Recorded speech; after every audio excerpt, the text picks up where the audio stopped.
Good evening, West Orange. This is Joe Fagan, Public Information Officer for the Township of West Orange. Welcome to the Township Council meeting for February 21st, 2023. At this time, I'd like to turn the meeting over to our Council President.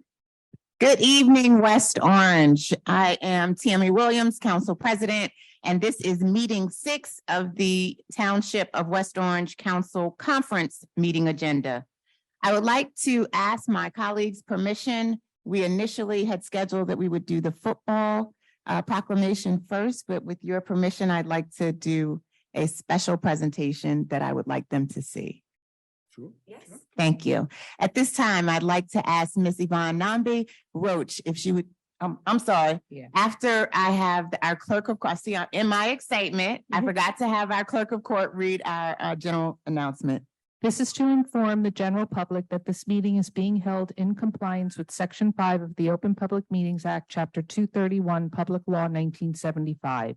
The annual notice was emailed to the Star Ledger and filed in the Township Clerk's office on November 23rd, 2022, and published in the West Orange Chronicle on December 1st, 2022. Councilwoman Castellino? Present. Councilwoman Geber Michael? Here. Councilman Rutherford? Here. Councilwoman Scarpa? Present. Council President Williams? Present. Mayor McCartney?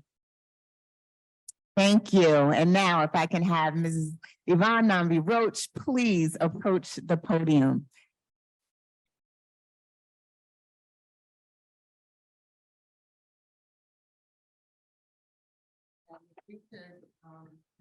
Move that to the center.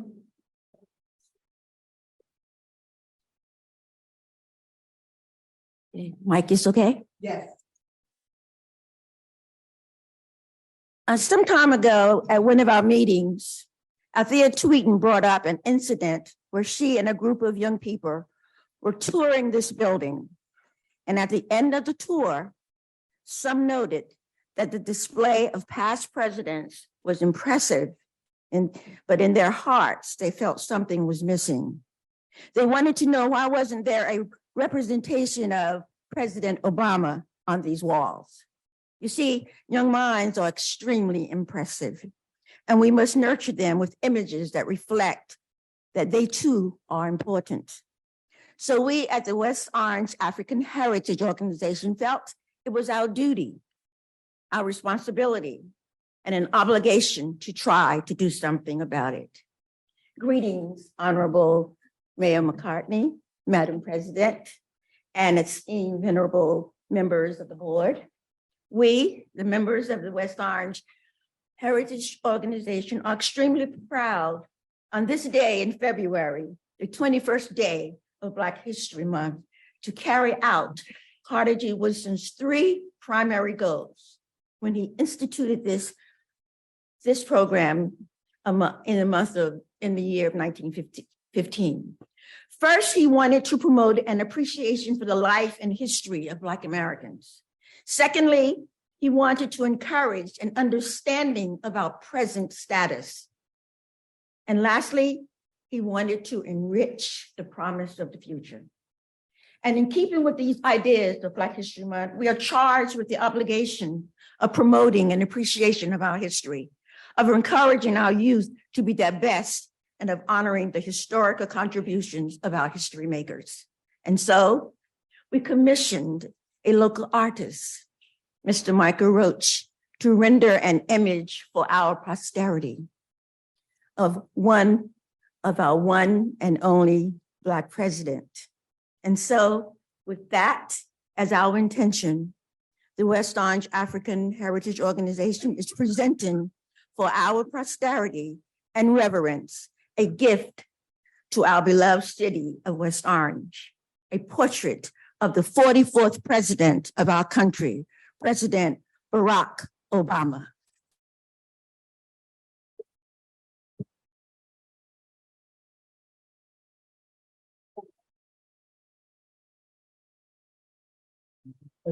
Michael, they're coming down. Michael, they're coming down. I think they're coming down.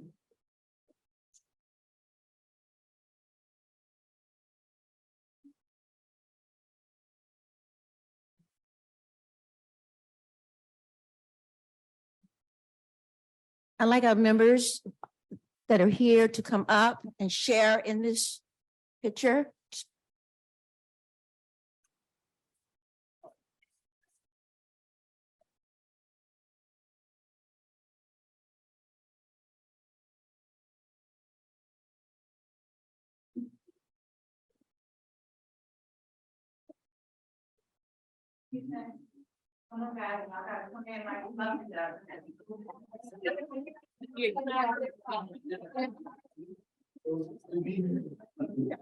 No. Yeah.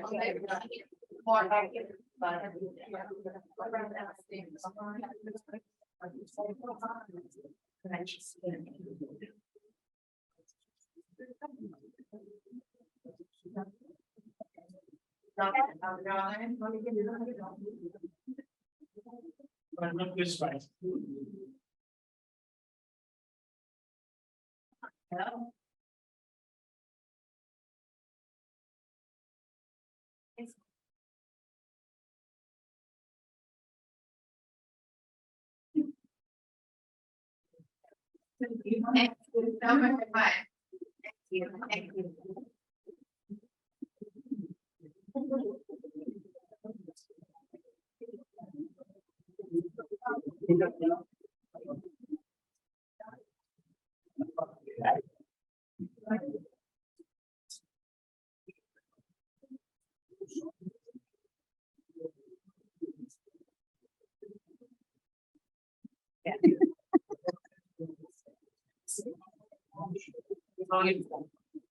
Very nice.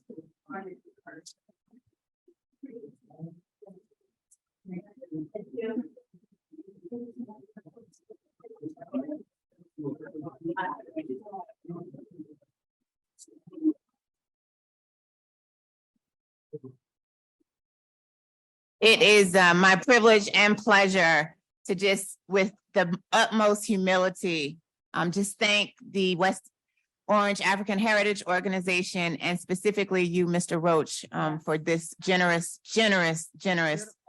beautiful rendition.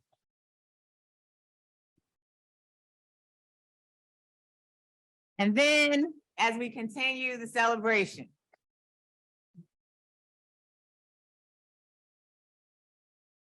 it's great to win, right?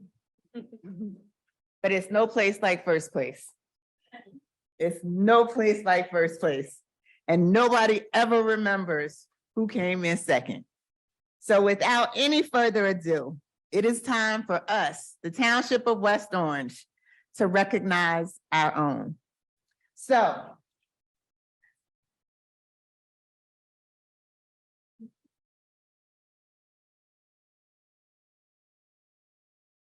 whereas the West Orange High School football team achieved its first ever in-program history, North Jersey, Section 2, Group 5 championship in the NJSIAA Rothman Orthopedic State Sectional, beating Phillipsburg 28-7.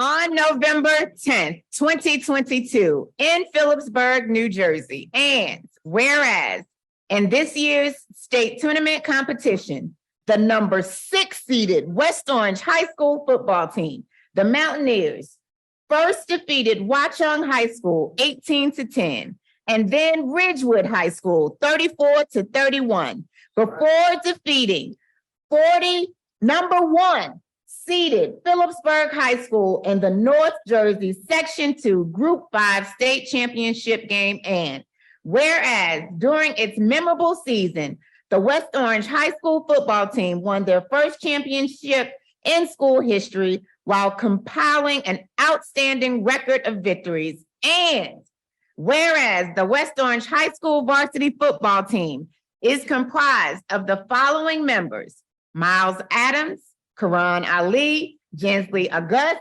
Justin Barr, Christopher Barino, Matthew Barino, Alexander Butterfield, Ricardo Camacho, James Felton,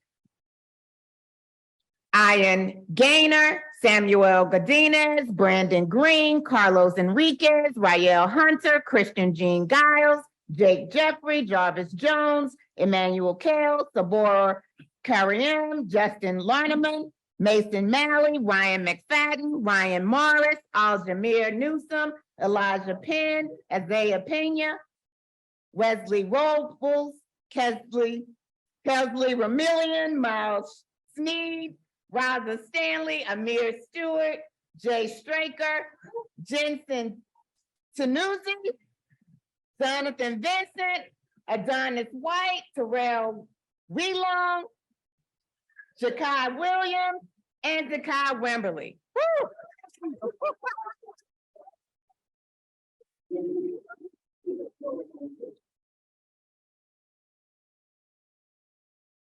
And whereas the accomplishments of the West Orange High School football team were further highlighted by recognition of the following 16 individual players: New Jersey Football Coaches Association North 2 All-State Super 100, Jarvis Jones and Sabora Karim.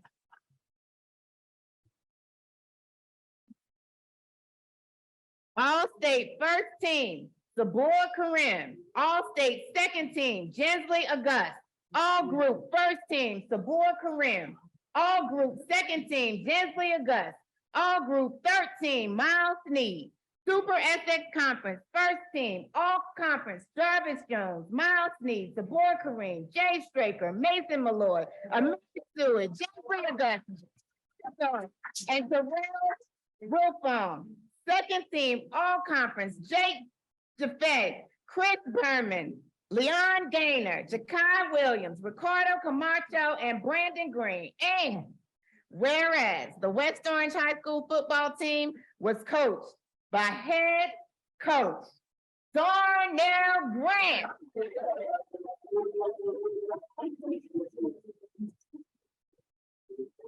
Who was named 2022 Coach of the Year by New Jersey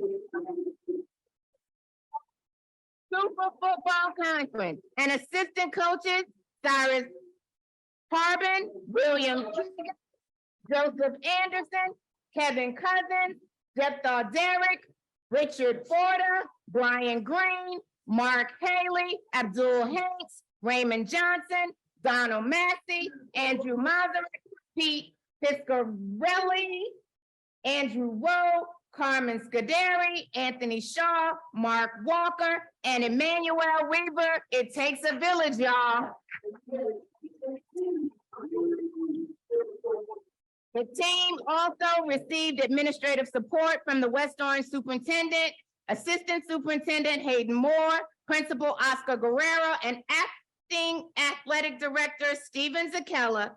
Now therefore, be it resolved that Susan McCartney, Mayor of the Township of West Orange, and the members of the Township Council hereby congratulate and commend the 2022 West Orange High School football team for its outstanding season, winning the 2022 North Jersey Section 2 Group 5 State Championship for the first time in school history.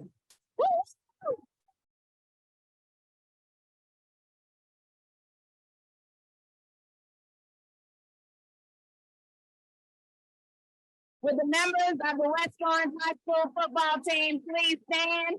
And Coach Grant, please make your way to the podium.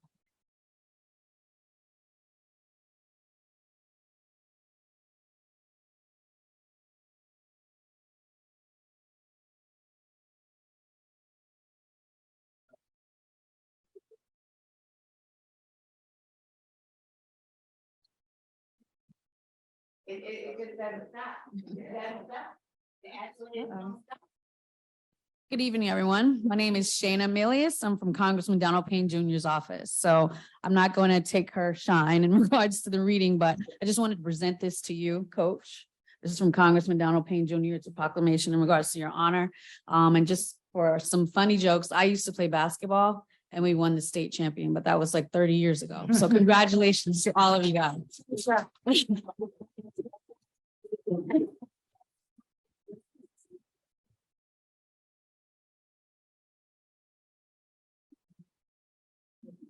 On behalf of the West Orange Mountaineer football team, I'd like to thank and show our appreciation for his counsel. When I came in 4 years ago, one of our main goals was to build a team and have a program that would make our town, our school district proud. I think we're well on our way. I represent some hardworking, dedicated student athletes. You would be surprised how hard, how long these guys go per day, every day, pretty much 5 days a week. It's a 12-hour day for these guys. Up at the crack of dawn in their classroom, they work really hard. They come out to practice field and give us everything they have. If these guys are our future, this way, who's going to take care of us in our older years, I think we're in good hands. So again, I'd like to thank the council, thank my assistant coaches, Cyrus Harvest here, our defensive coordinator. Thank our great parents, our West Orange Mountain Enzo Club. We got some of our parents here. Thank you guys. Please give them a round of applause. And again, just thank our town. Man. It's such a great place. I mean, I was welcomed with open arms here. You know, it wasn't easy our first 4 years, but I think our goal was, again, to have a program you guys be proud of and to be a champion and bring a championship home. So now for us going forward, it's time to do it again. I like to call up Sabor Kareem and Jarvis Jones, our two captains, say a few words on behalf of the team. Thank you.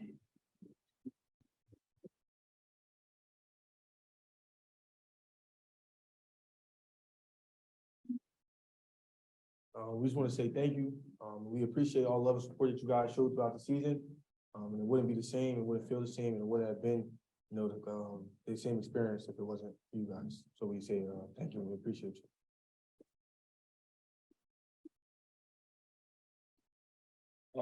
Thank you for having us tonight. Thank you for having us tonight, and it's a blessing to be here. I just want to thank my mother, Ms. Renice, Coach Grant, Coach Cyrus, and the whole board for having us. And have a good night.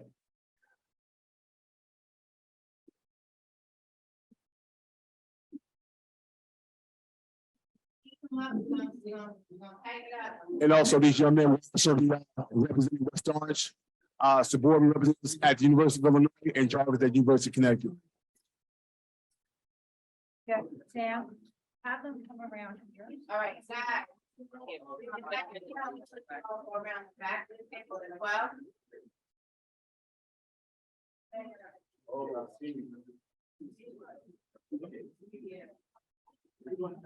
Yeah, guys, hey guys, come back this way.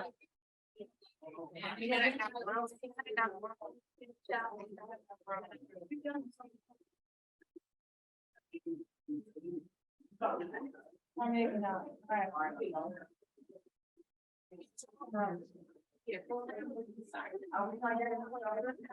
I don't know. He's not really about us. Yeah, let them have a moment. Oh, guys, just go. Get down here, bro. You can't be the only two, so go get in that crowd, man. Get in the crowd.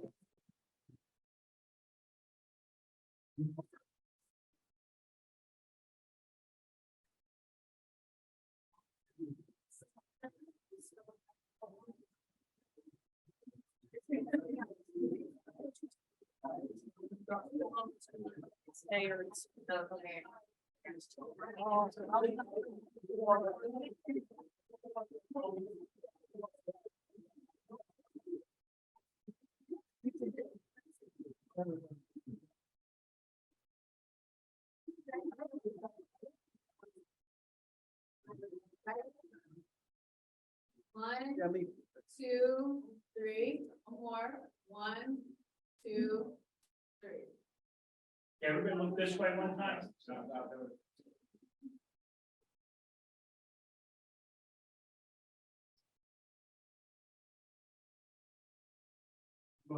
Thank you.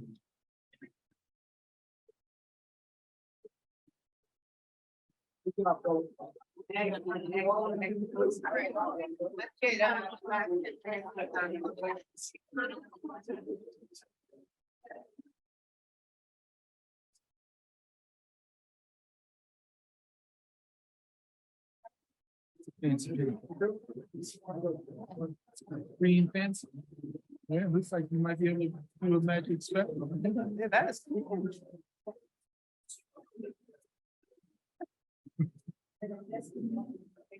Could use a little magic around here, huh? Yeah.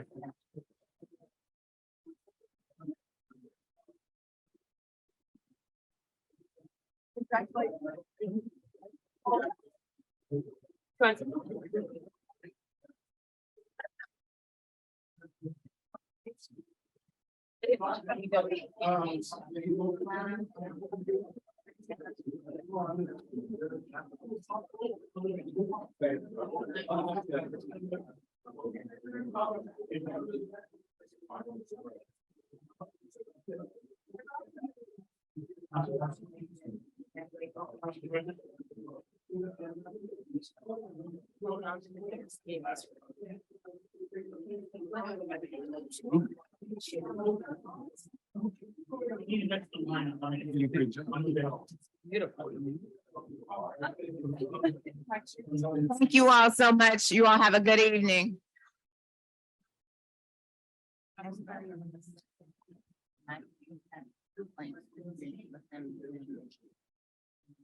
Okay. Okay, we'll take these last few minutes and we'll go over our liaison announcements. Councilwoman Castellino, do you have any liaison updates you'd like to provide? Okay. Before I start my announcements, I just want to also recognize and thank in our audience, we have a former school board member, Terry Scales, and we just had a great accomplishment with our students, and our school board members give them the resources to make these great events happen. So thank you. Thank you very much, Scales, for the work that you've done in the past. And I know you were there when Coach came on. And just exciting as a former football mom, whose son was in the program. And to see this come to fruition for so many years. And I know the coach and all our student athletes left, but very impressive, very, very hard to get to this level of play and recognition. And I just want to personally just to congratulate them as well. And coach also, because his staff works hard and working with our youth sports program, the PAL, and with clinics and help and support. So it starts at a younger level and works its way all the way up to the high school. So really exciting. Thank you, Council President, the Mayor, for that proclamation this evening. I was hoping they would all still be here so I could announce Restaurant Week to them, because I know, growing athletes, they are hungry. So March 19th to the 25th, we will be honoring Restaurant Week here in the township. The website, there'll be a website, www.westorangerestaurantweek.com. That'll be going live in a couple days, and you'll be able to see all the participants. The majority of restaurants are participating in the township. We're really excited about that. They're just getting their specials uploaded, but we have the commitments there. And that is just so exciting. And once they finish up with their paperwork, we'll be good to go. So look for that to come. So just want to remind everyone, they need our support more than ever. I can't, as we all know, we're all getting pinched tight with the price of food, no different for our restaurant owners. So we could go out and help support them, not just that week, but to springboard that off with the coming months, and try a new restaurant. It'll all be good. And that's all I have here. The Public Relations Commission is also working on a realtor open houses, which will be a private event for our realtors. That will be coming in March. It got pushed back a little bit.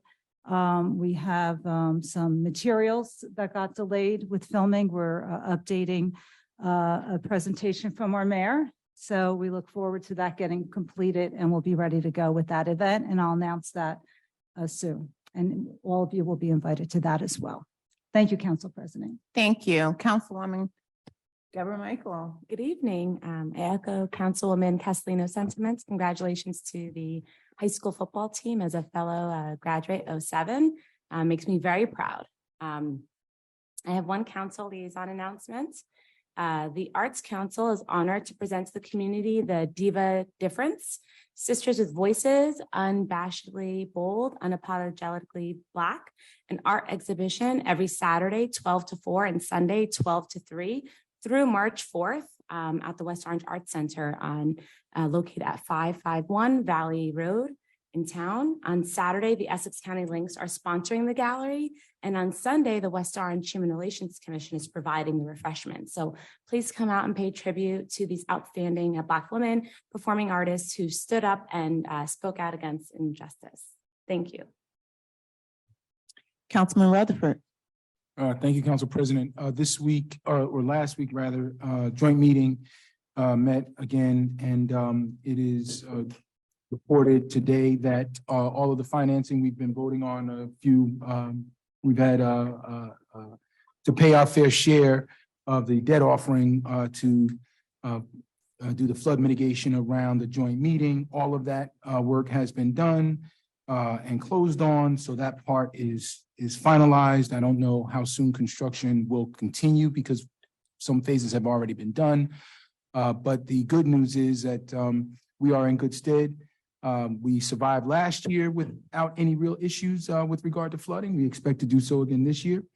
But all of the work has been done, and I want to thank my council colleagues, CFO and BA John Gross, and all of those in the administration for getting that work done so we could move forward.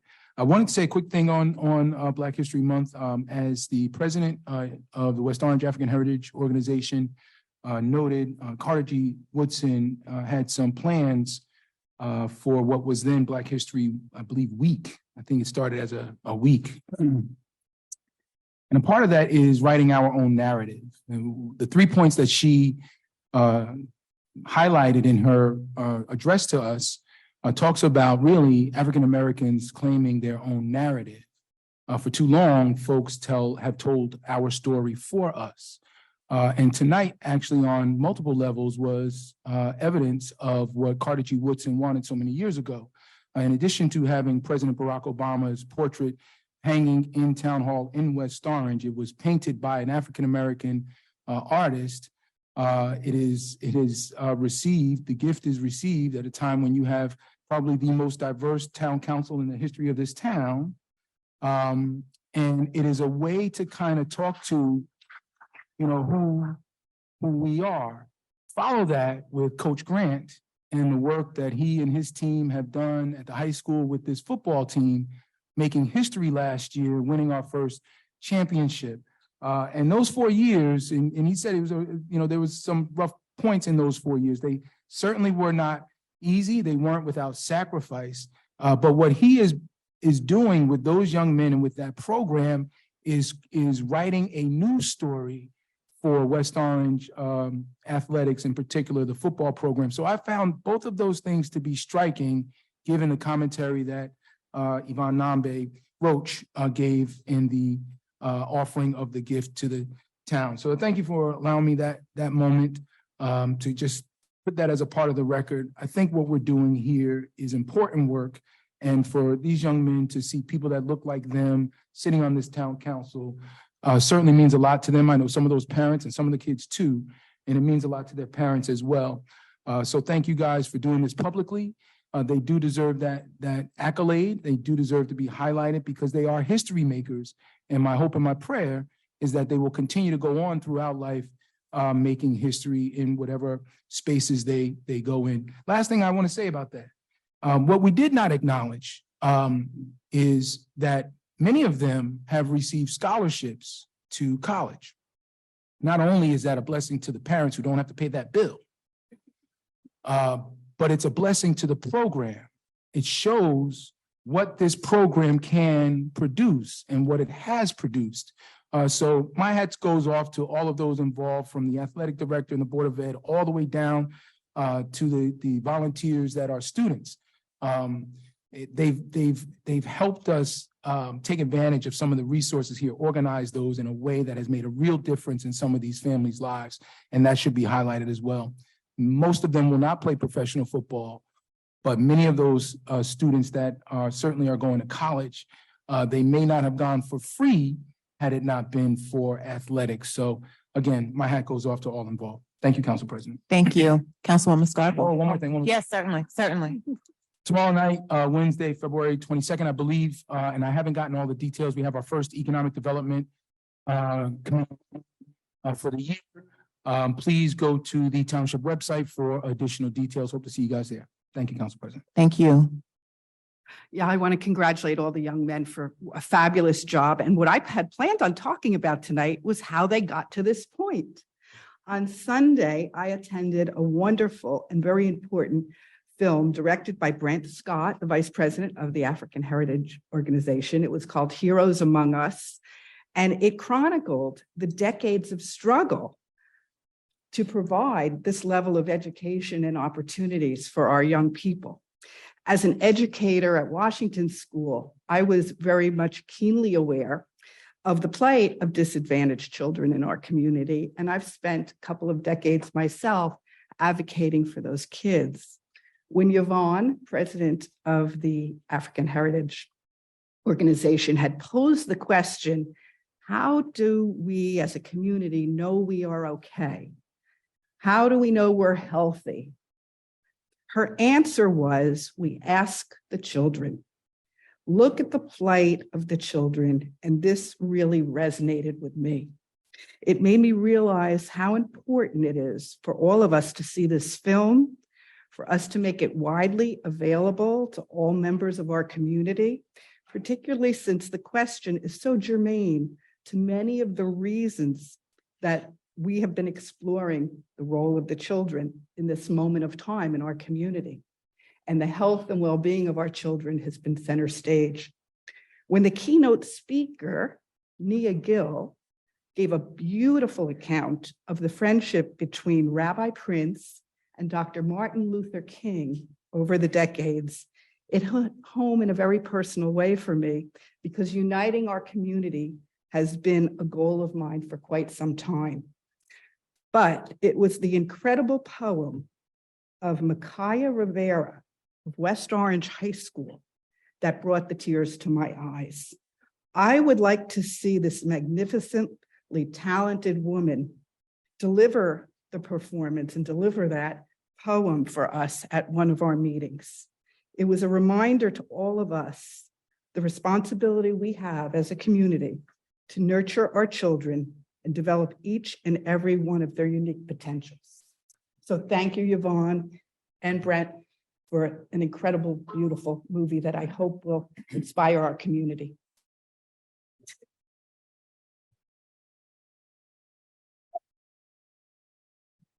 Thank you, Councilwoman Scarpa.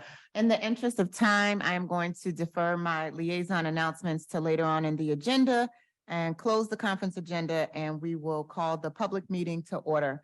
Madam Clerk. This is to inform the general public that this meeting is being held in compliance with Section 5 of the Open Public Meetings Act, Chapter 231, Public Law 1975. The annual notice was emailed to the Star Ledger and filed in the Township Clerk's office on November 23rd, 2022, and published in the West Orange Chronicle on December 1st, 2022. Councilwoman Castellino. Present. Councilwoman Geber Michael. Present. Councilman Rutherford. Here. Councilwoman Scarpa. Present. Council President Williams. Present. Oh, and Mayor McCartney. I wasn't sure if she was still there. Will everyone please rise for the Pledge of Allegiance? I pledge allegiance to the flag of the United States of America, to the republic which stands one nation under God, indivisible, with liberty and justice for all. The council is now in their public meeting. Thank you, Madam Clerk. Now is the time for public comment, but before we begin, I'd like to introduce some housekeeping rules.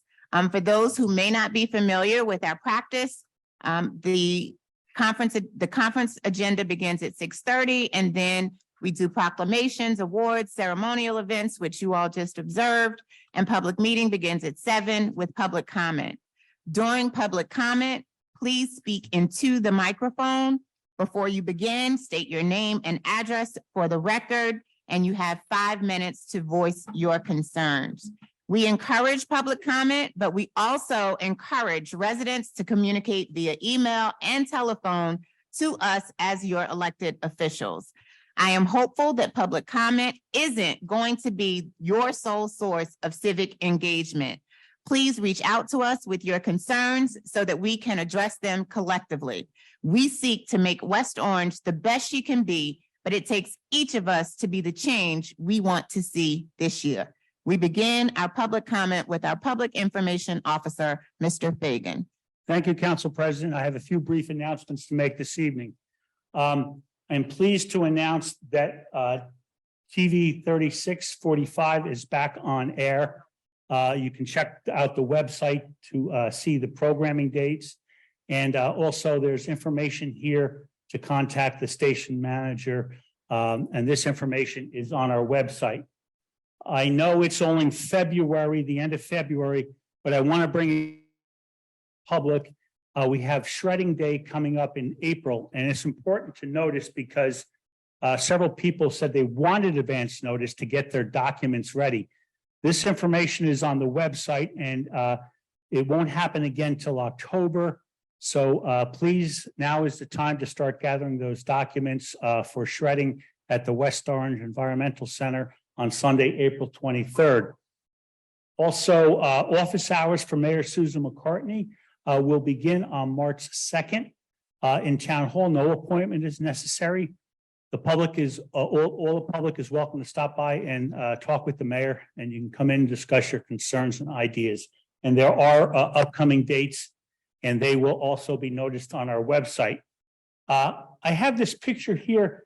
This is a golf picture. It's from 1947, and there's two women, Helen Hagen-Joss and Laddie Irwin, who were runners up, who was a runner up in the Pro Lady Golf Championship from Crestmont 1947. The reason I have that up here is to illustrate that West Orange is no stranger to women's golf. And the West Orange Women's Club will be holding their third annual Ladies Golf Clinic at the end of March 25th, 26th at Rock Spring Club. It's $50 per session, and equipment will be available if needed. Today, excuse me, West Orange History, February 21st, 1964. We have an important birthday to announce. Of course, I'm talking about the Kelly brothers, who were born on this date in 1964. They were born in Orange, and they attended public school here in West Orange. And of course, I believe it was May 2016 when the Pleasantdale School was renamed in their honor.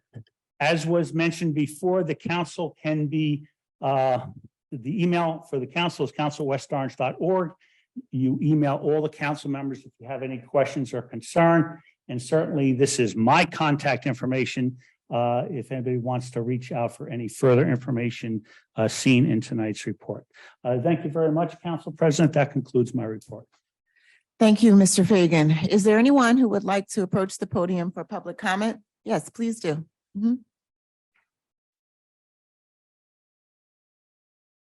Hi, Joy. Generally like to communicate by email. Thank you. State your name and your address. Joy Burnett, 63 Pilat Place, a 21-year resident of West Orange, 18-year teacher. And I emailed some of you this weekend, came outside on Saturday morning to find that my car and my daughter's car was ticketed in a place that we have parked for 21 years. There is no sign there telling us that we cannot park there. There once was a sign there that was about 10 feet from the stop sign that said that we could park from that point on, which meant I could park in front of my house. I would never have bought a house that I could not park in front of. So suddenly it's illegal to park in front of my house. There's no notice been given to me that I could not park there. I was told that I could go down. I called the police department. They said I could come down, talk to the officer, and she would void the ticket for me. When I got there, she refused to void the ticket. Said it wasn't her job to put the sign up. I said it wasn't my job either. But there was also nothing there that told me that I could not park there. And I also said to her, you know, she's obviously new to the force because everyone knows of the challenges of parking in the valley. And I said to her, there were probably the signs on every street in that neighborhood, because I went out with my tape measure on Saturday. And all of the signs, there are no signs that are forbidding parking within 50 feet of a stop sign, because we all have to park on the street. My other option would be to park on Rollinson, which my car was hit once parking on Rollinson. And then last night, I was up until 11 o'clock last night because my daughter's car was hit so badly that the kid from the high school, unfortunately, hit the car so hard that it was up on the sidewalk when I came home with the police out. So there's a reason I park in front of my house. That's the safest place for me to park, but now I'm being told that I can't. And that I now have to take off a day from work to go fight the ticket with the judge. The other thing that came out of that conversation, I emailed, Chief Abbott was also on the email. And in that email, he referred to basically saying he would get the sign put up, but the sign would be 50 feet away from the stop sign. And so then I said, well, then that's creating a hardship for me. Where am I going to be taking my groceries out of my car, except for in the front of my house? As young as I look, I am not that young. I'm at least a half a century old now. And I do not want to be, dragging groceries all over the place. It's not fair. It's inequitable for us to have these issues with parking and then to have them exacerbated by me now, running out, taking my whole day on Saturday, waiting for this young lady to come to work, and then being told she refused to void the ticket when she had the power to do so, is what she said to me. And also when I spoke to her supervisor, I said to him, well, you know what, out of a courtesy and knowing that I've been at that address for 21 years and I've never been told that I couldn't park there, I would think that you would just void the ticket. And he said that that's not their job to show courtesy. That wasn't their job. Their job is to follow whatever the ordinances are. And I said, well, when no one has told us what the ordinances are, that's not my job either to memorize what the ordinances are. And it would have been respectful. I've never had any kind of, I've never had interactions with the police like this. They generally are trying not to give tickets. They sound their sirens on days that people shouldn't be parking on the street for cleaning in my neighborhood. So I'm unfamiliar with this. The other thing that came out of that email was he said, Abbott said something as well about, well, my street would be corrected with the sign. But I don't know if you saw in the email, he said that there was also, the others would be corrected when all of the alphabet streets became one-way parking. None of us know anything about the parking being changed. That's what he said, that there was a plan to change the parking, that the reason that they had kept the parking, they had suspended the parking, the alternate side during the pandemic, and they left it that way until they could change the streets. So I've already started talking to my neighbors. People just could not be here on short notice, but they are ready to be here because we do not want to have to enter our streets from one end and exit from another. Parisi rolled that idea out to us years ago, and we are not on board with that. What we would like to see is to see the Seton Hall parking have some control over that. They are parking everywhere. I called today and asked them to come through the neighborhood. I have to ask them to come through the neighborhood to ticket them from parking illegally. But we're like fair game. People are actually living here and paying taxes. They park all outside of the signs. They park to the ends of the blocks. At the end of the day, I came home early one day from school. They're parked all along Rolliston, picking up their kids. That's never parking. But I parked there one day to take groceries out of my car because I could not park in front of my house because the Seton Hall kids were there. Your time is up. When I came in. So I just want everything to be fair and equitable. And if things are going to be changed, I think the parking is going to need to be changed. The signs need to be changed everywhere, just not where we live. Thank you. Anyone else for public comment? Yes, Mr. Scott.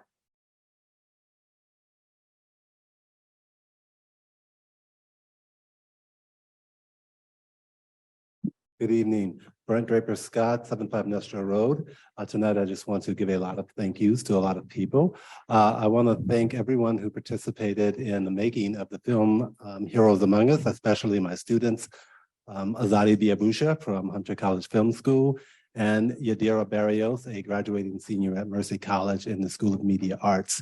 And I want to thank everyone in town who participated, from Terry Trigg-Scales to Mark Robinson, to people who aren't here anymore, including Greg and Linda Bullock, who, when I first found out about them, they apparently left West Orange in the same year that I moved here. So I never had a chance to meet them.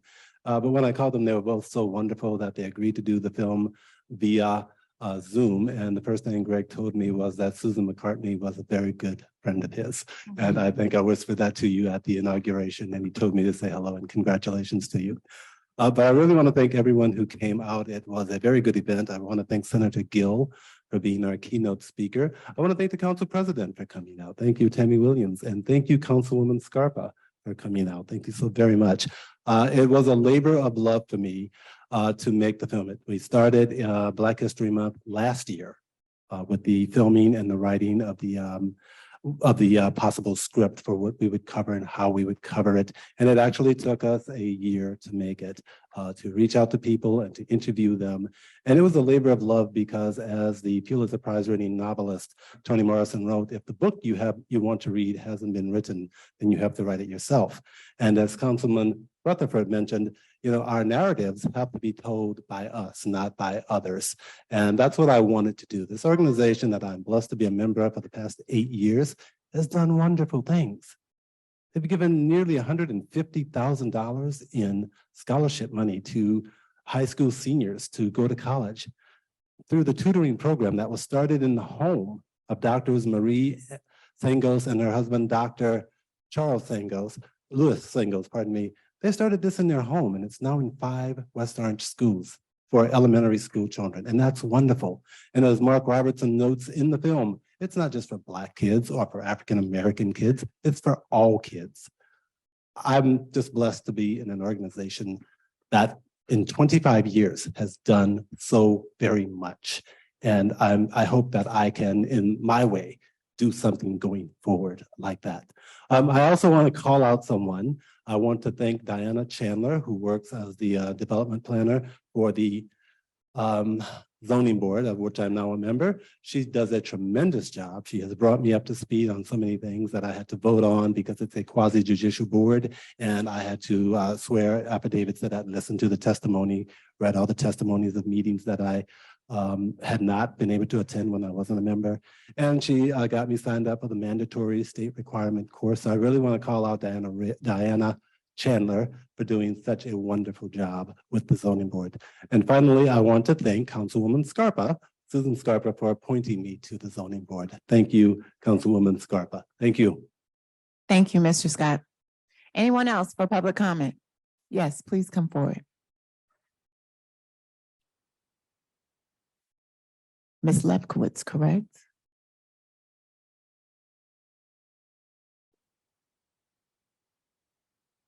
Sheila Lefkowitz, Pleasant Valley Way. To everything, turn, turn, turn.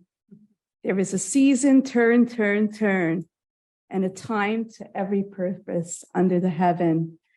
The earth seems to be turning faster in West Orange than it ever did before, and I hope it's not too late to take a step back and ask, what is our goal? The United States leads the world in both recreational drug usage and incarceration rates. 70% of men arrested in the metropolitan areas test positive for an illicit substance, and 54% of all men incarcerated will be repeat offenders. Will the legalization of cannabis alone be the undoing of this mass incarceration? We certainly all hope so. However, children in our society must get a clear message that they are being protected from things that are dangerous to them because of their status of being children, not fully developed and mature physically or socially. Placing a 1,000-foot cannabis-free zone in West Orange from schools tells our children, Black, brown, white, Asian, American Indian, Hispanic, non-Hispanic, each and every day that cannabis is not an option for them. They are too young and underdeveloped to use cannabis recreationally and be present of mind to function in their classes under the influence of cannabis that adults can legally use recreationally and safely. We must clearly tell our children that recreational use of cannabis is something that does not and should not occur in school or its surrounding areas. I urge this council to move to vote for a 1,000-foot cannabis-free zone from and within our West Orange schools. Another item that is turning is how we view Mother Nature. From the Rock Spring Golf Club, we overlook the beautiful Manhattan skyline. Manhattan, the city, a place Many of us from West Orange fled this place because we wanted a more suburban, slower paced life. Do we want a Manhattan skyline, or do we aim to be the reality of a concrete jungle? On a website called golf.com, Rock Spring is described as a joyous place to play with endless intrigue, charm, and variety. And I believe it can be run to make a profit as well.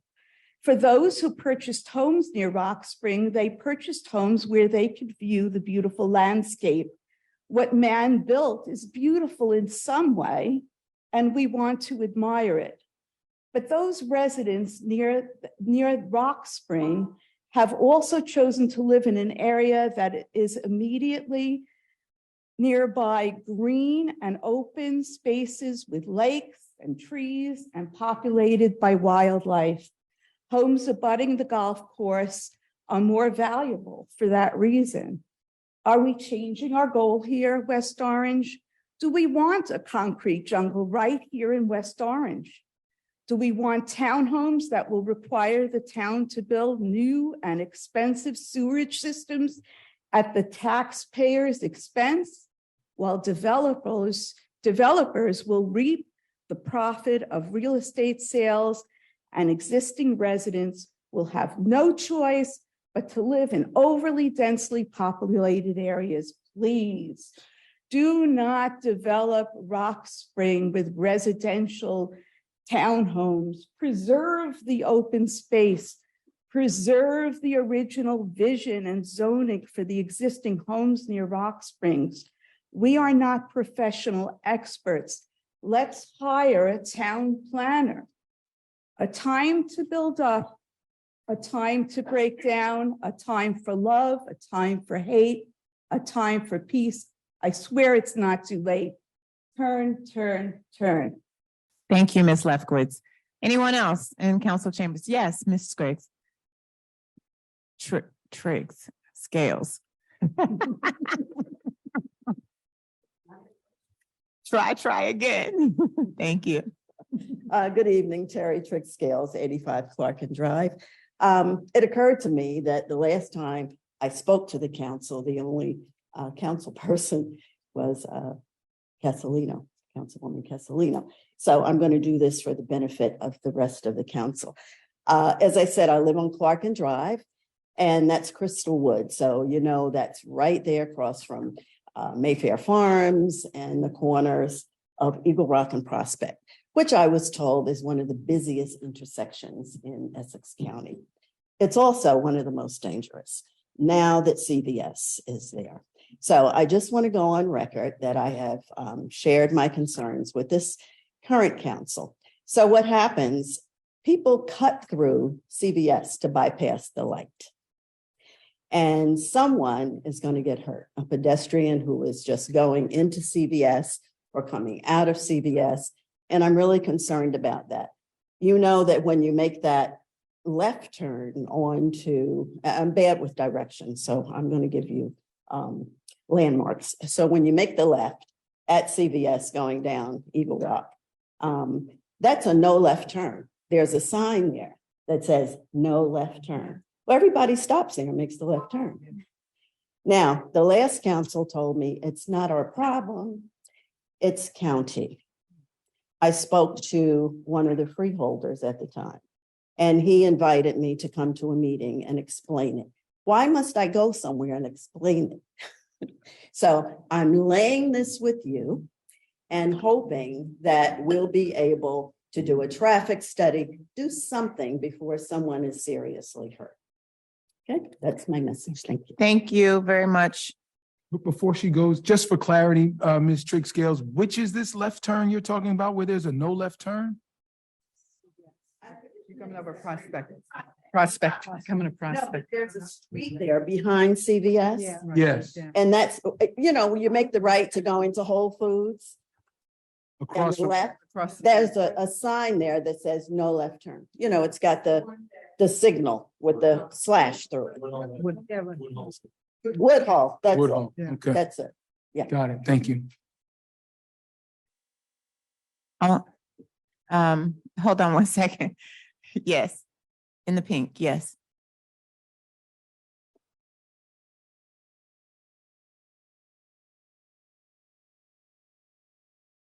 Good evening. My name is Kim Fields Murphy. I live at 5-3 Quinby Place. And I'm calling, there are a number of things that have taken place in town that really upset me, but the resurgence of the idea of making the outlet streets one way without any regard or consideration or discussions with the, or notification to the residents is shameful. When the streets were going to be repaved, there was a big push for the residents to know what was going to take place. The last time there was such a question, an issue suggested, we were notified well in advance, as opposed to waking up and one day seeing one-way signs on our streets. I don't know why this is again a consideration, or why the residents have to again come out in numbers to express our lack of desire of such a change, and how this would have gone through, whether it would have gone through if Ms. Burnett had not just happened to hear about the plan because of her misfortunate circumstance. I think that the residents need to be, a better job needs to be made to make the residents aware of different changes and decisions that are being made on their behalf. Thank you. Thank you. And just so I can make my notes correct, it was Murphy Fields, correct? Fields Murphy. Field, okay. I'm sorry. No, not a problem. Thank you. Yes, yes, please come forward.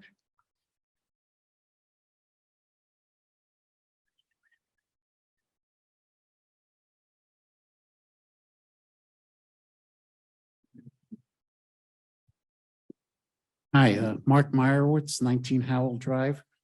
A few years ago, there was a program started talking about drugs to help those seeking drug rehabilitation to come into the police station and speak with someone in the township would help get them placed in rehab. And I actually did a couple of those. I know you were involved with that too. Yeah, the Angels. And I don't know what happened to it. I guess with COVID, it was discontinued, but I think something like that should be started up again because drug problems only getting worse.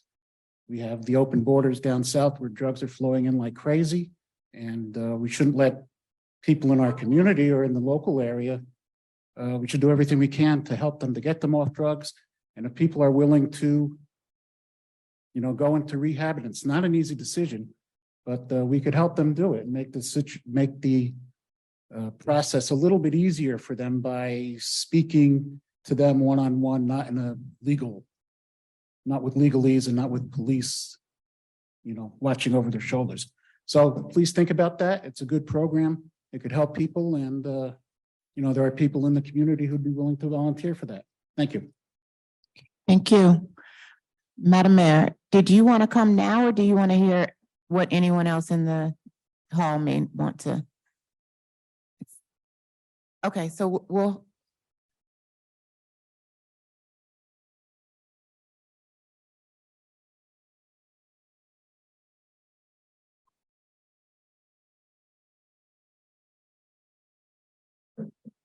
Paula Weinberg, 545 Mount Pleasant Ave. Hello. And thanks for your time tonight in advance. I know the board and the people of West Orange by now are getting pretty tired of hearing about cannabis. I too am really getting tired about living in the world of cannabis legalization. Imagine, if you will, 2 years of studying the endocannabinoid system, terpenes, CP1 receptors, going to every event advertised to meet with experts in the field. Many times sitting through hours of talks about security systems, operating procedures, construction ideas, architects, going to every rented space available, meeting sometimes in some really nasty, dirty basements with realtors, and speaking with tons of lawyers, attending events that cost a small fortune with bad box lunches, and checking your meager retirement fund each day to see how much you can afford to withdraw. Endless talks with your family and friends about investing. You have to be really passionate about this plant, or why would you bother? When our small business stopped because of COVID, because we are an in-person retail sales company, there was no in-person sales, and we really suffered a huge loss. The retail business has not really bounced back. Amazon next day delivery and the fact that people had to order online has really hurt the in-person sales for us small businesses. When cannabis became legal and the law gave special consideration for women, Black and brown people, and people who suffered the unjust war on drugs and micro businesses, we saw a way of saving our small family business. So having an unlimited micro business taken away really did hurt. I want to say that I do get it. I came here to talk more about our town and our town council, because at the last meeting, I felt like you guys were kind of attacked. And I know that you are all trying to do the best for us. You know, we live in one of the best towns in New Jersey, maybe the best town in the world. Okay, I'm pushing it, but I love it here. I think we have a great, diverse town. And we did say yes to cannabis. We are a town of innovation after all. But I do believe we have a diverse, amazing group. And you know what? We have a great town council. Michelle Castellino, you've had 4 generations of kids graduate from West Orange High School. If there was a Miss West Orange, it would probably be Michelle.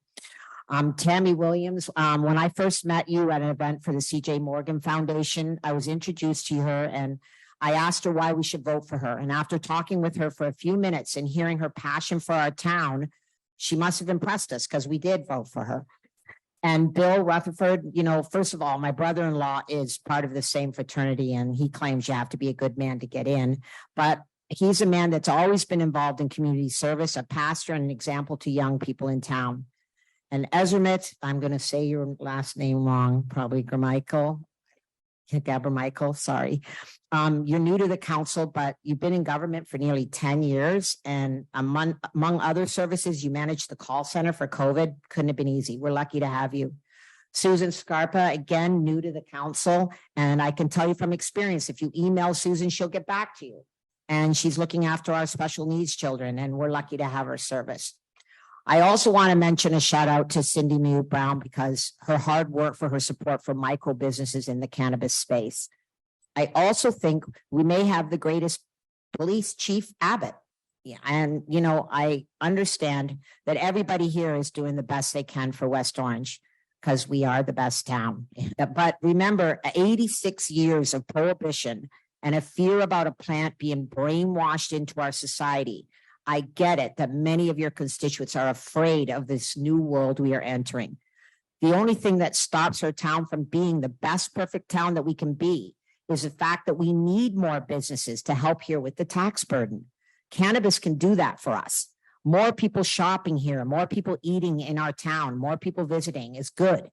I often think, what would it be like if we were right now talking about legalizing alcohol 90 years ago? With all the harm we know it's caused and all the deaths and all the families ruined, would we have let it be sold on every corner of America? Is that the fear? Cannabis has not caused one fraction of that destruction, not one death, and yet here we are. The best way I can put it, now I'm running out of time, is I want to be able to, just like some of us have a choice to buy our lettuce at a green market with a small business that grew it, or we have to go to Walmart, and some people don't have a choice and buy it in a bag. Well, we want to be able to buy our medicine from a small business in this town as well. So thank you. Thank you. Appreciate your comments. Mayor McCartney.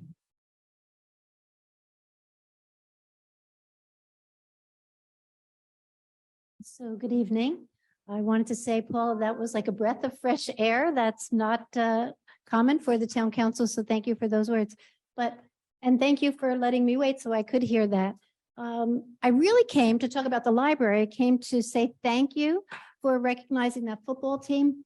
Besides being such a handsome, accomplished team, I'm proud of them, and I'm proud that everyone was able to see and hear from them. And not only did we recognize their accomplishments, but on the way out, the coach said, "Tell me if there's any community volunteer projects that I can get them set up." So they're just so well-rounded, great kids, and thank you for the proclamation this evening. On the agenda and the plan about the parking, there isn't really a plan, it's just a discussion. We will certainly invite the neighborhoods, all the alphabet streets, to be part of that discussion. So I'm glad I've heard about that as well. We're really trying to combat the limited parking on those streets, on this side of town, on the other side of town. It's very difficult. So that has been part of the discussion, to make one-way streets, to put parking on both sides. It's just a discussion, so we will keep everyone posted. So I'm glad I heard that as well. On your agenda this evening, there is a lease agreement for the public library. As you know, the library is closed. They are in the midst of, talk about volunteer services, they are in the midst of packing up those thousands of books that are over there, sorting through them, seeing what they're taking, what they're not taking, to bring up to our new library. I thank our project manager, Pete Smeraldo, who has been on top of them to see the progress being made so that we can move along in a timely fashion. That lease agreement is thanks to David Drill, the Drill family, owner of 80 Main. When I knew that the library was closing, the library director, Dave Cubey, had set up arrangements with every library so that we can still order our books. We can still go pick them up at 8 different libraries, our outlying community. But I was concerned about the computer lab. So when I reached out to David Drill about the leasing space at 80 Main, he was accommodating the request. So as soon, hopefully, I'm asking you to support that lease. So as soon as that is signed, we can create a computer lab over there to keep it local temporarily. There should be enough space for 10 computer stations, and there'll be staff there for drop off and pickup. So I did want to make that public announcement that a computer lab would be available at 80 Main on the 2nd floor. I'll keep you posted. So thank you. Thank you, Madam Mayor. Okay, let's go to our Zoom commenters. Mr. Fagan. Yes, Council President, we have 27 attendees, and so far several persons have their hands raised. Cheryl Merck, welcome to the meeting. Please state your name and address for the record. Hi, it's Cheryl Merklinger, 10 Sheridan Avenue here in West Orange. Good evening, council members. I appreciate your time for tonight. I wanted to call in for 2 reasons this evening. One is that I do support creating or changing the ordinance to be 1,000 feet from any school, place of worship, or a park. While I appreciate the commentary from multiple members of our community as well as others that came in from out of state, not one person has mentioned their involvement with the youth of this community or the impact that they've personally seen. I can actually speak to that because I have dealt with the outcomes of children who have dabbled into the effects of cannabis, seeing adults do it, having it right in their face, and the effects of the marketing that they're seeing, all over, and just having it that close to in proximity to the high school or Kelly or any of the elementary schools just really upsets myself as well as other parents in this community. We've had to deal with teenagers who have been sexually assaulted because of things that occurred from not understanding the effects of cannabis. We've had overdoses that resulted from cannabis. So for folks to say that there's not a real problem or a real concern is naive, because unless you actually work with the youth in our community, you don't know. So I would really like to encourage the town council to look at the ordinance to change that to 1,000 feet. I believe that the federal government has stated that 1,000 feet should be the max or the minimum limit. And so I do appreciate your taking another look into that. The other reason I want to call in was to just give a shout out to our West Orange cheer booster, West Orange High School cheer boosters, the high school Air Force Junior ROTC program, and the high school football team. This past weekend, the West Orange High School cheer team put on an amazing, their first ever Mountaineer Madness competition, cheer competition. There were over 600 people. The gym was packed. It was a great event. I'm not sure how many people got out to see it from the community, but I also want to thank the West Orange Police Department for their help with directing traffic, It went very smoothly, and the fire department and the police department were in and out covering the area all day. So I just wanted to recognize the cheerleaders as well as the cheer boosters for their amazing event. Thank you. Thank you, Ms. Merklinger. Mr. Fagan. Phil Litwinoff, welcome to the meeting. Please state your name and address for the record, and I apologize if I mispronounced your name.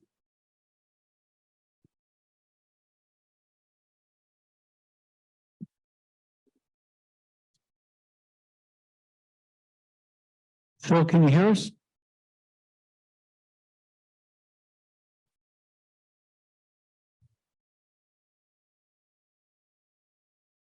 Can you hear me now?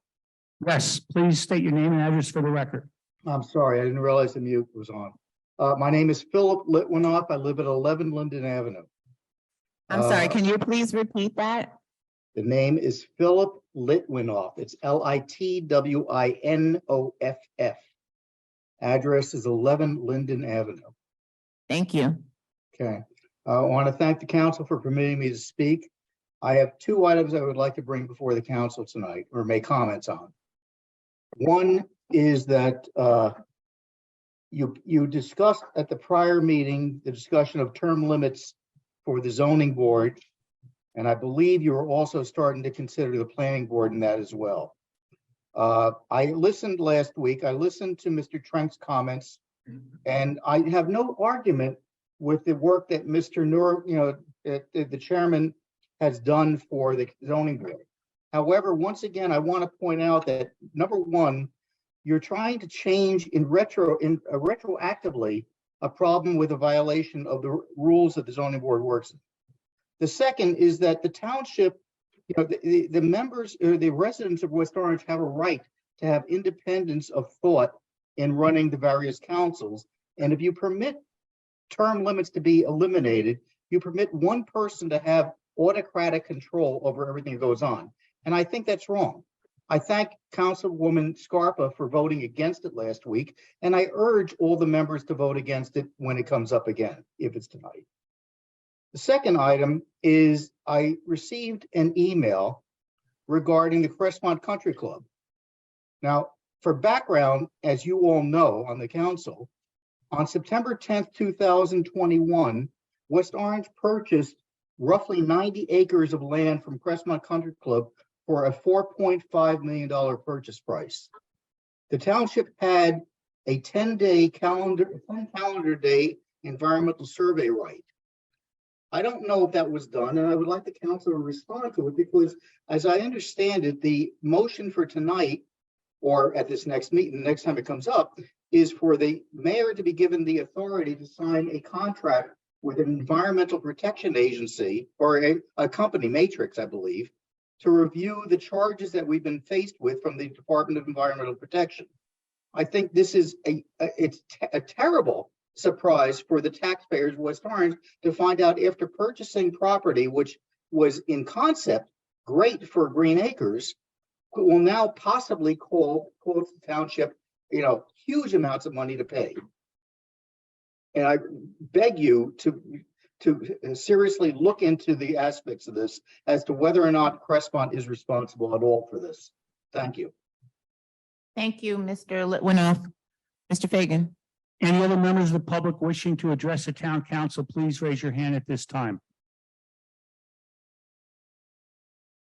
This is the last call for any members. I'm sorry, we do have Joyce Rudin. Welcome to the meeting. Please state your name and address for the record.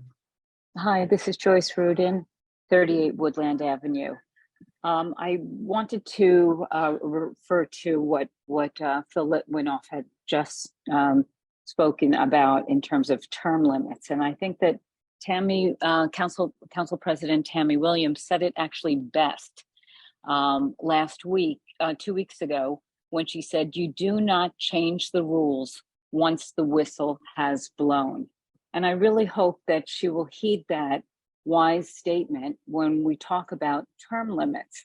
We do not retroactively change a rule so that we can fit what is actually taking place that has been illegal. Again, this is no comment on the current chairman's leadership, but he has been in place for 5 years, and that has been against our town ordinance. So you do not change the rules once the whistle has blown. I also think that we are really at a crossroads in development in West Orange. We're looking at major development at Daughters of Israel, at Rock Spring, at Mayfair Farms, unfortunately now the Manor, and the equestrian stables.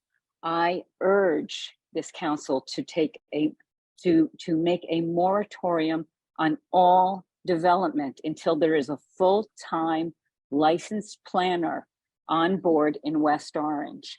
The last director of zoning in West Orange was both a full-time licensed planner and an architect. We need somebody with these credentials to lead our town into the future and not let this town be further developed. Thank you so much. I hope everyone has a nice evening. Thank you, Ms. Rudin. Mr. Fagan? Mr. Litnoff, I see your hand raised, but unfortunately, you do not have another opportunity to address the town council during public comment, and would suggest that you send them an email.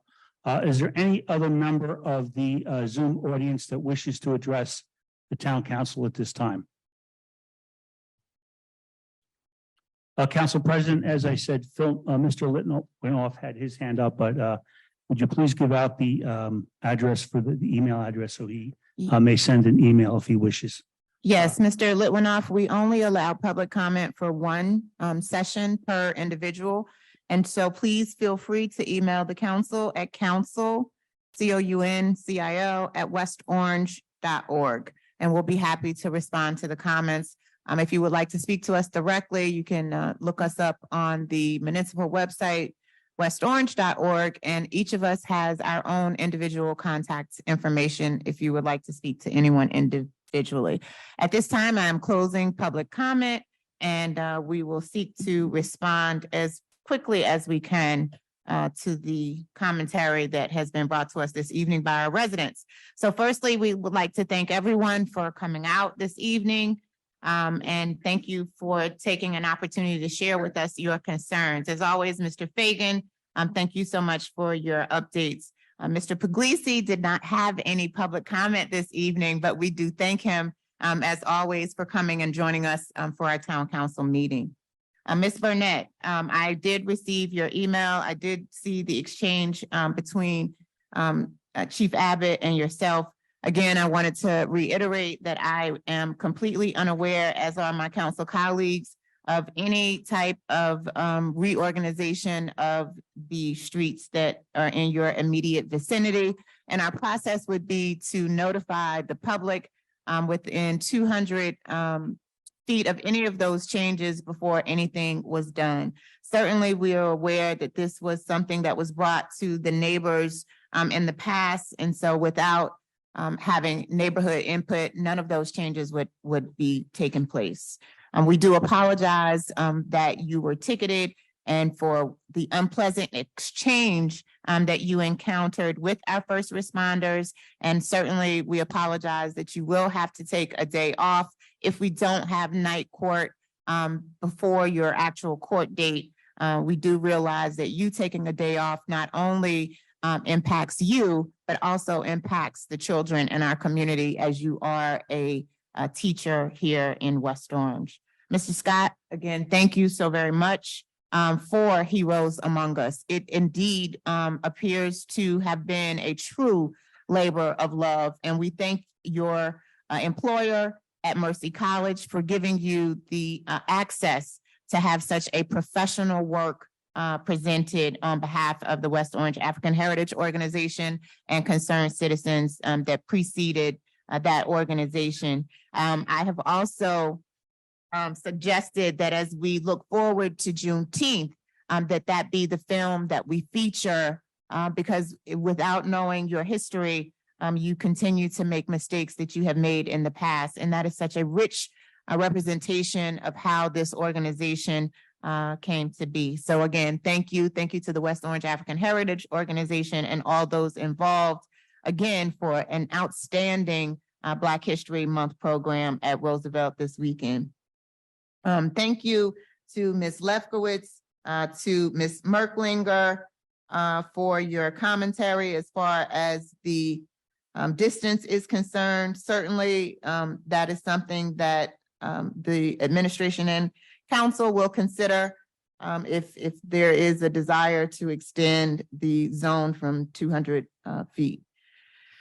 Rock Spring, as far as development is concerned, I want to thank the mayor and the administration, as well as all of the professionals for their time to come out last week and explain the current situation and scenario at Rock Spring. Very, very well attended, packed house, standing room only in the ballroom at Rock Spring. We had a tremendous amount of feedback and commentary from the residents, some in support of development, some in support of some redevelopment, and certainly interested in continuing to have open space playgrounds and a minimal impact and keeping Rock Spring an 18-hole golf course. The reason for that entire presentation was so that we could get community input. It's very disheartening to hear many residents state that there's already a plan in place. There is not a plan in place. I do realize that a plan had been presented by the previous administration, and when the community pushed back and indicated that that was not their desire, that plan was scrapped. And so this administration is forward-thinking, is inclusive, and did have the professionals there to listen to the community, to hear what your concerns and your needs are. Now, certainly, we do have a financial responsibility and some bills that have to be done, and we have to maintain the golf course. And so many of us have decided that, you know, I'm not a golf fan, or the golf course is of no interest to me, but it is of interest to our community. It is an investment that this community did make to further keep our area and development in scope and scale with our community. You know, we had an opportunity for Rock Spring to be purchased by a developer, and we don't know how many homes could have been built there. But this municipality took a bold step and purchased that property, and it has been profitable. But unfortunately, we do have to deal with that investment. And so hopefully with a superb financial advising team, our chief financial officer and our administration, our legal staff, they will be able to present some concepts that this body and this community will agree upon. So with that, everything with Rock Spring is to be told. Nothing is in the works, and development has not been secured or proposed at this time. Ms. Trigg Scales, thank you so much for bringing to our attention your concerns about Prospect and the corner of Eagle Rock. I indeed agree that we do need to be mindful of the hazards in that location. So thank you for that.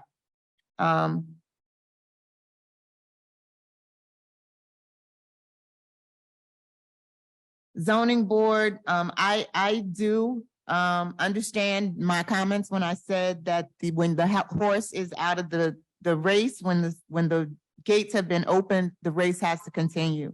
And as indicated for the past 5 years, we have been outside of the boundaries of compliance with that ordinance.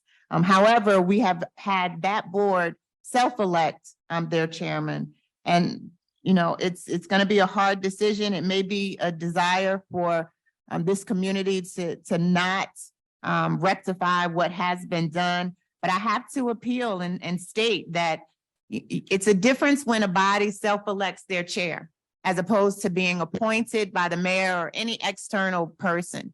This zoning board has self-selected its chair. The chair has done a superb and excellent job. And as I mentioned, is currently my appointment. So I am supportive of this board being able to identify who they choose to serve. And if we need to make accommodations so that that can continue to occur, I don't have a problem with that. If someone else had been knocking down the doors, had ever indicated that they were willing to serve, certainly I think that request would have been accommodated, but that has not just simply been the case. I also am in agreement that we need a town planner, but I also am aware that we do have a professional that we utilize as a town planner. I think myself and my colleagues, as well as the mayor and the budget, have all clearly indicated that we're looking for someone who not only has planning experience, but economic development experience. And you're absolutely correct. We do want someone at the helm to lead the direction of where West Orange is going to go.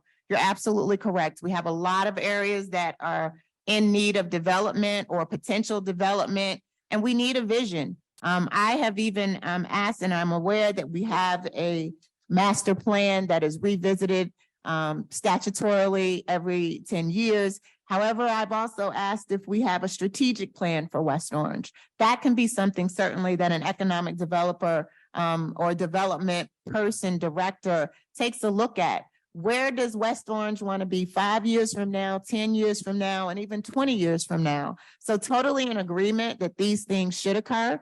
These things will occur. And I just ask our public to still just be patient. This is government.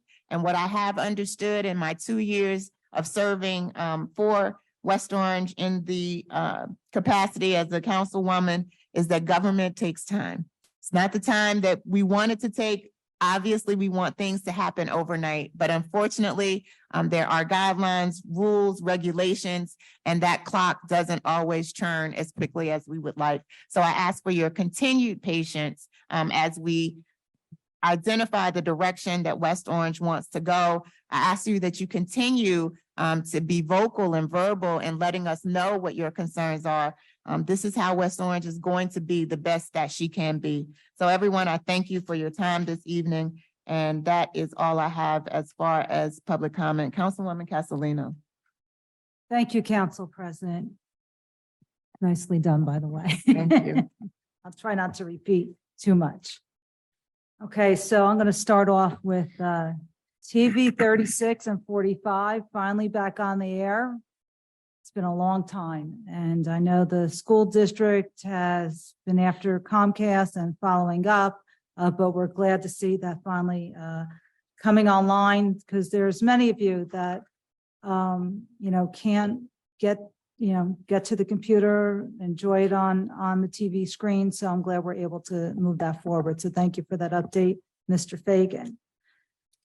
And Mr. Fagan, you mentioned my former classmates from years ago, the Kelly brothers, and also a reminder with Women's Month coming up that their mom was our first female police officer here in our community. For those of you who didn't know that, Councilwoman.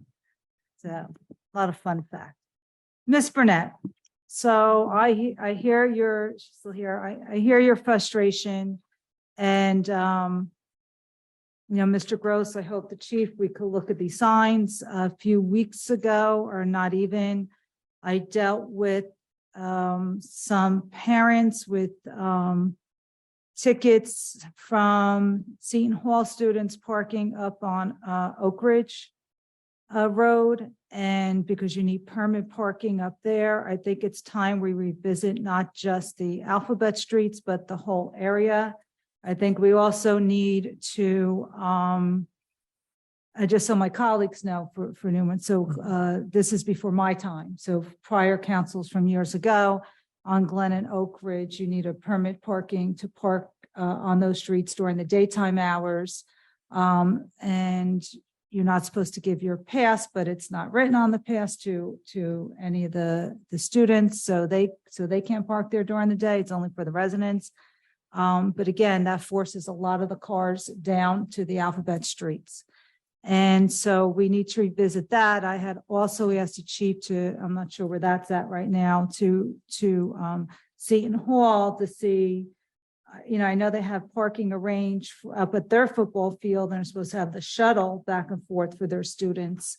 And is that being utilized? So again, it's time to address this area, especially for our residents that have limited parking. I would also recommend administration when you're visiting this area as well. I know time to time there's commercial vehicles in a lot of these driveways that are not supposed to be there. And that also, thank you. That also deters parking or takes up parking on the street because business owners are parking commercial vehicles in driveways and then parking their own vehicles on the street. So we could look at that as well in that area, because I know that's a problem down on my side of town as well, off Harrison Avenue. Let's see, Miss Lefkowitz, always so passionate, just great commentary this evening. And also to Ms. Weinberg, thank you very much for your comments. Appreciate your kind words. And again, I say this every meeting, this is really tough, working on this and trying to get it right. It's important that we do get it right, not only for, our investors coming in, but most importantly, our school children. Cheryl Merklinger, thank you. Also a former Board of Education member, so no surprise to hear her this evening speaking out as well. Having that contact with our students. I know as well, too, being a former school board member, you and Ms. Scales is in the, Trick Scales is in the back as well. This evening, your heart breaks for stories that you hear of our students and what goes on. So we have to find this balance, and we'll see. I know I've been getting calls, people advocating for the 1,000 feet. So we'll see where this conversation goes, but appreciate you coming up this evening and both of you speaking out passionately about it. In regards to Rock Spring, I really appreciate the mayor's and the administration's presentation the other evening, and every single resident that came out heard you loud and clear. Various ideas, but mostly everyone was on the same page to preserve. I do appreciate the beginning slides that Mr. Trank shown, because a lot of folks were maybe, I'm not sure if they were newer residents, but some had to be reminded that, we always said from the beginning that there may some small portion may have to be developed, which none of us, if we had it on our wish list, would want it that way. But we're going to do our best not to have it that way. But, again, there was no plan. I appreciate the honesty from the administration of, and they got a little beat up for that, presenting without a plan. But again, just put all the cards out on the table, reminding residents, the pandemic, hit us in a way that we never thought would be in the situation now, still trying to figure out what to do with the property. Because of the pandemic, the golf is a phenomenal success from people working at home and utilizing the course. And of course, that puts stress on some of the residents. We're still working out some issues with getting a viable restaurant to take off there. That would also bring in some income, revenue sources, but also challenges and burden on the neighborhoods. So one of many meetings, hopefully the next one, I'd recommend it. We move over to Liberty Middle School, but I think it's also good that it was at Rock Springs for folks to come there and see the venue. It's a beautiful piece of property. It's our property. And I know I am committed, and my colleagues are as well, to moving forward to take our time and get it right, that we make the right decisions for this important piece of property, that we preserve as much as we can, but yet also get the bills paid. So with that, I appreciate the administration and look forward to the next public meeting on that. Let's see.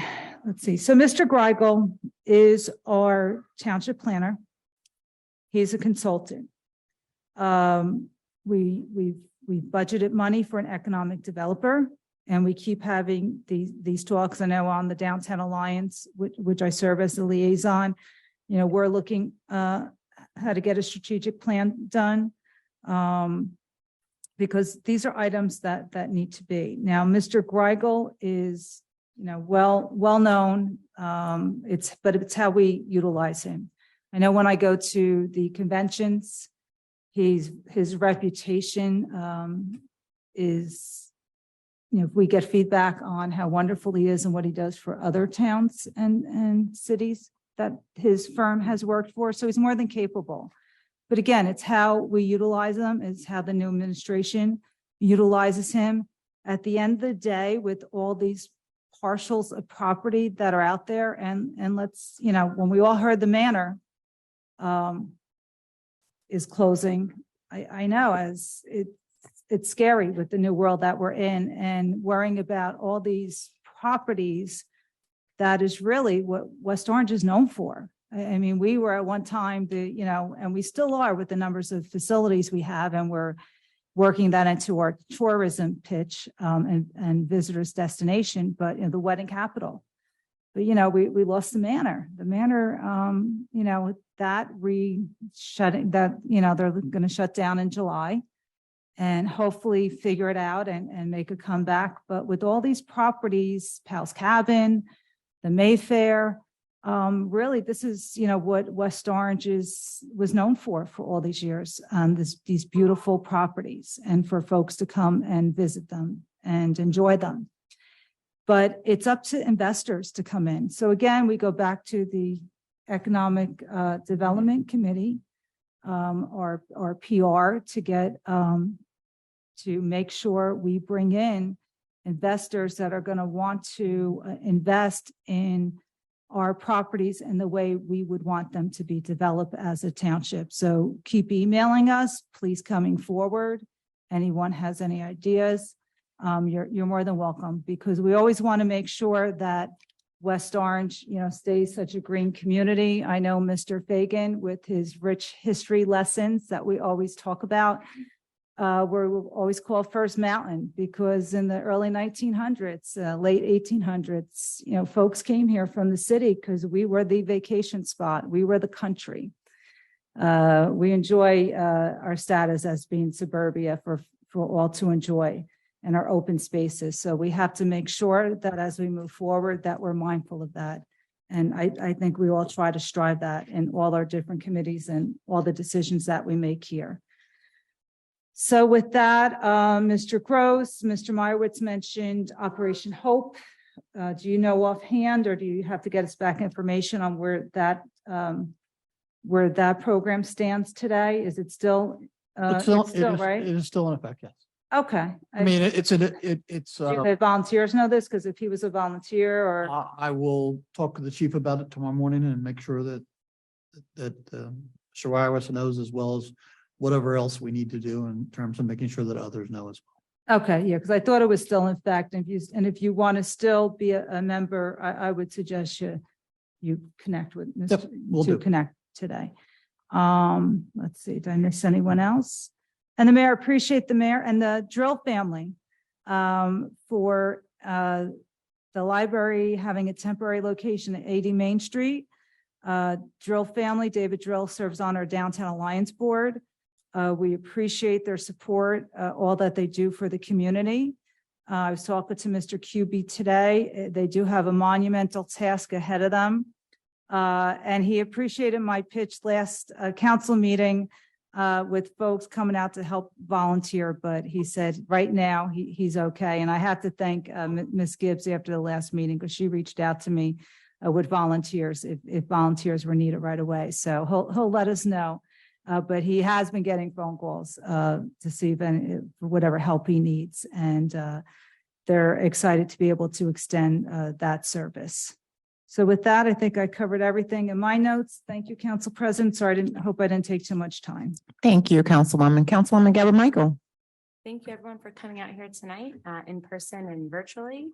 I'd like to start with Ms. Burnett. Really sorry about the incident and, what happened. Hopefully the administration can look into it. And I didn't hear anything about the one-way streets being proposed.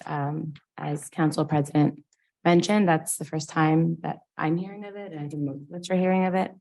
And hopefully the proper notice will be given to the community to come out and speak on it.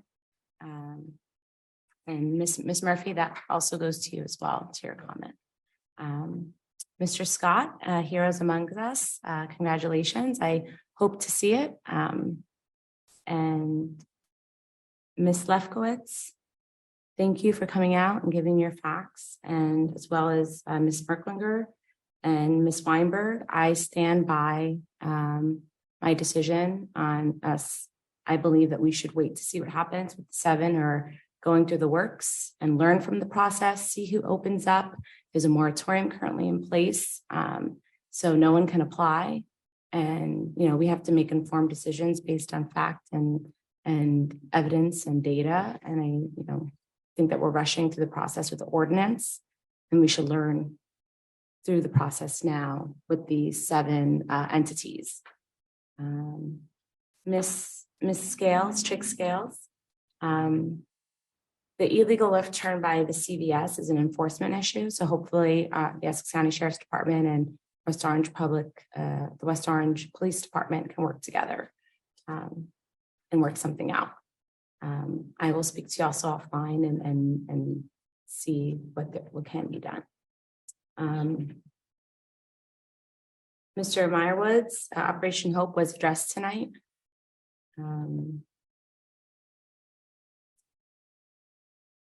Regarding the zoning board, Mr. Litwinoff and Ms. Rudin, I believe that it should apply, whatever happens should be applied across the board to all boards and commissions.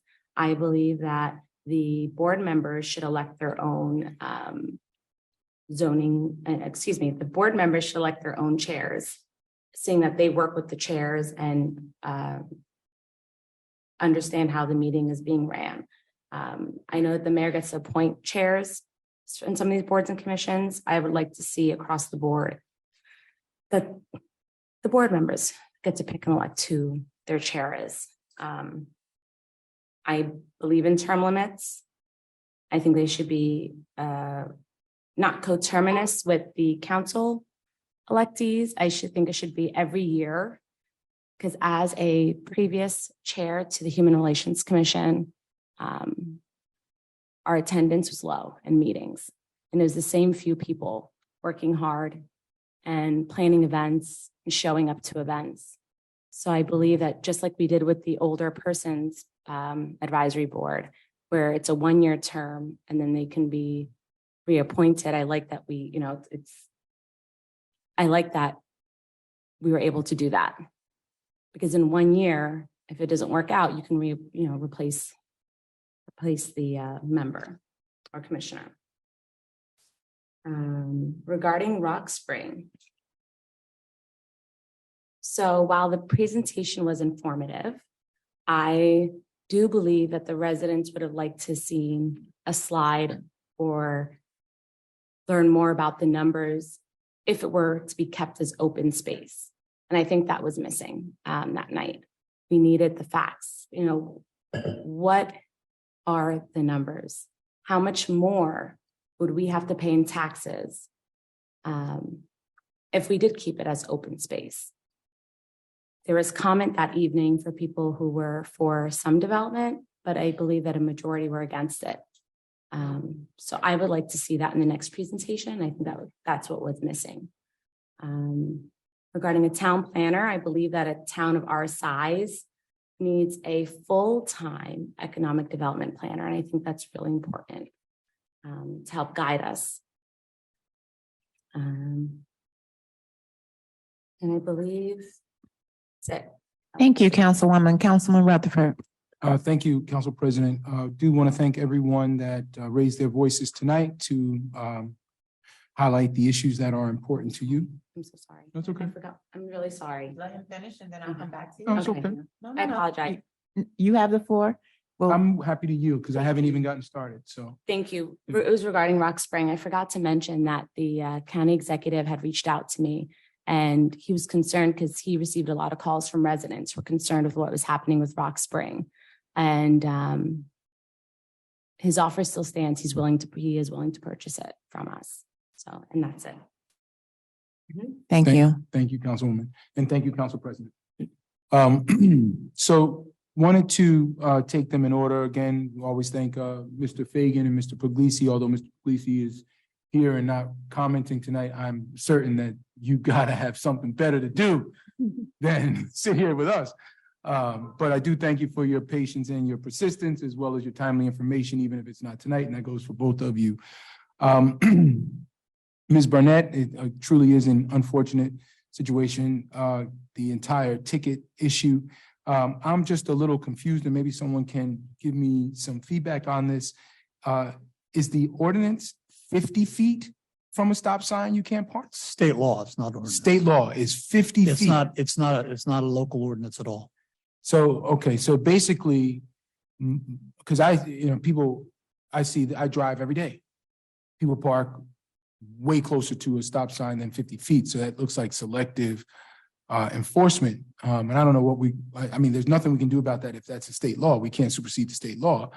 But I don't know what we can do in that regard. But I would be interested to find out what the workaround is. Because for some of these streets, if you remove, you're probably looking at 2 or 3 parking spots that are no longer viable if they follow the state law with regard to proximity to a stop sign.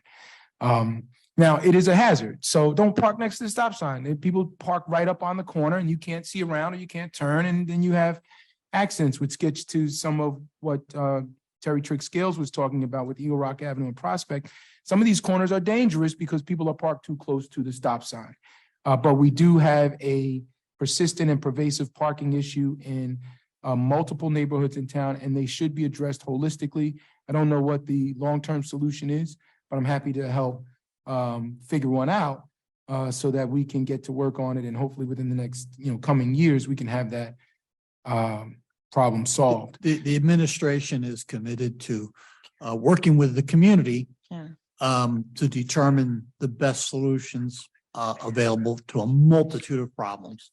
We, as you know, I'm sure you have the same traffic and parking are number one issue that we have that residents report to us. And there are a number of very serious circumstances we're looking at now, and we're having discussions, and that's all that's going on right now is discussions as what the alternatives are. And so there's no specific plan afoot, and there won't be one presented to the council until the administration vets it within the neighborhoods in which they'll be affected. So. All right, so that brings up the issue with regard to the one-way streets that Ms. Fields Murphy, Ms. Burnett, both brought up, and others have, God bless you, raised to me as well from that neighborhood. If there is no plan, then we've got to quit, or we've got to be very intentional about the language we use around that, because it left the impression, at least with one resident, that there is a plan. I think when you read the email, I mean, obviously everybody interprets things differently. So, but I think we'll be happy to share the email that was sent to the resident, and the chief is usually you can gauge for yourself on that. Clear. But to leave that impression after having multiple conversations about it in the past, I think is unfortunate. And there's still an issue with regard to Seton Hall. So how do we address this with Seton Hall? Because what residents have said to me personally, directly on many different occasions, is they have issues with students from Seton Hall parking, taking up the parking spots during the day, making it difficult for them to get in and out of their driveways when they have one, or to find parking themselves. It's a complicated issue. We have residents that have permits themselves and they rent them to Seton Hall students. Happens. And so, and there are other issues there as well. It is definitely on the administration's agenda to address. We're looking at taking a global look at what we're doing in terms of parking and traffic for that matter. And to try to address some of these serious issues. That's a serious issue as well. It's not as clean or simple as simply doing straight enforcement. There's a lot of factors that have gone into it. The university and the school, excuse me, disciplines students when it's brought to their attention. And so we're told that it's significant discipline. So we can't really relate, we can't rely, we certainly accept whatever enforcement activities they do, but we have to act on our own. Right. So is there a non-transferability clause attached? We're looking at permits and permitting and that whole issue very seriously in a comprehensive way. So we understand that may be an issue, and the question is, how do we enforce it? Because the residents have it for the residents have that to give to people that come to visit them, so that they can park in front of near their homes. So it's got it. All right. It's not clean. Yeah, I understand. So yeah, something needs to be done there. This has been a persistent problem. You're tired of hearing about it. And I've been doing this a lot less time than you. I'm sure the chief is and many others are, because we seem to have Band-Aids or short-term fixes that ultimately don't stand the test of time. We're looking to make a determination or what the alternatives are, present those alternatives to the council, and then whatever decisions are made by the council to do enforcement based on those decisions. And I think that, and the alternatives are difficult alternatives. You have, you either have opposite side of street parking in some of these streets, which will minimize the number of spaces available, perhaps below the number available of vehicles that actually live there, or the other alternative is the one-way streets, and that's as we heard tonight, that for many that's not a popular or viable alternative. So it is going to be difficult, and we're going to present the council everything that we determine and make a recommendation, and council can decide, what direction to go. Thank you, Mr. Gross. I'm going to come back to Ms. Lefkowitz, but Ms. Trigg-Scales, on that same commentary, because, parking that close to a stop sign is hazardous. The intersection at Eagle Rock Avenue and Prospect has more than its fair share of accidents, sometimes because people are not paying attention to the traffic instructions that are there, sometimes because they're not easily discernible, but also because other folks are either impatient or distracted. So we do know that is an issue, and some enforcement has to be done there. And I don't know what we can do. I know that our police force is down in the low 80s, and I know that they are overworked and stressed with regard to the amount of time required to manage a 12 square mile town with 50,000 residents. But it does seem like we need to do something there, not just with the traffic flow and the traffic information, and that may be helped with better signage or something that's not necessarily distracting, but can quickly get the point across, because you've got 6 lanes in one direction or 5 lanes in one side, and Eagle Rock has 5 lanes at one point, and so you get the point. But with regard to her specific request that we address the people cutting through CVS, and it's an issue for CVS because people then complain to CVS, say, I almost got hit by someone hustling through the parking lot. That I think is an enforcement issue that could easily be solved, because people's behaviors change very quickly when they get traffic tickets from police officers that involve paying a fine. So if we were to, and I'm happy to, defer. I know you can't necessarily answer this, but I'm happy to encourage our chief of police to assign 2 cars there so that one can spot and the other can ticket.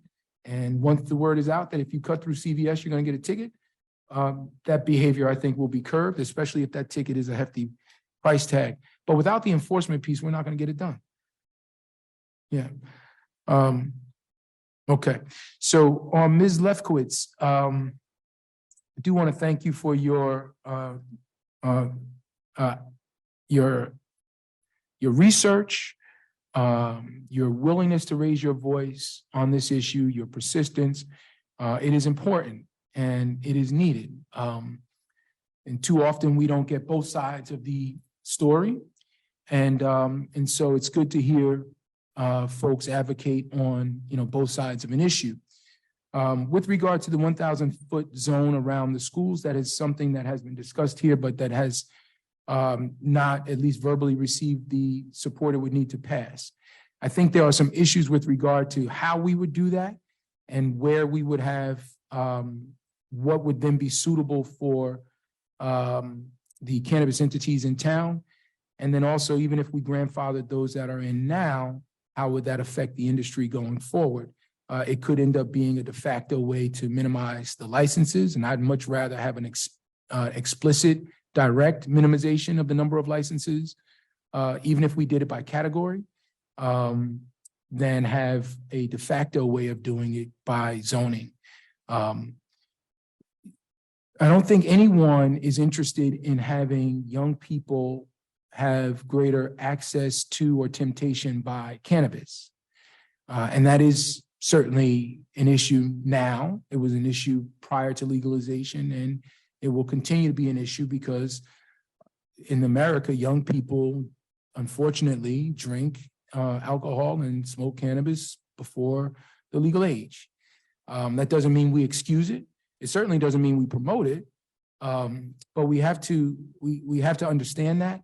And then, what is the right balance between how close they are allowed to schools in particular, but also other public spaces, and then what our enforcement is around that too.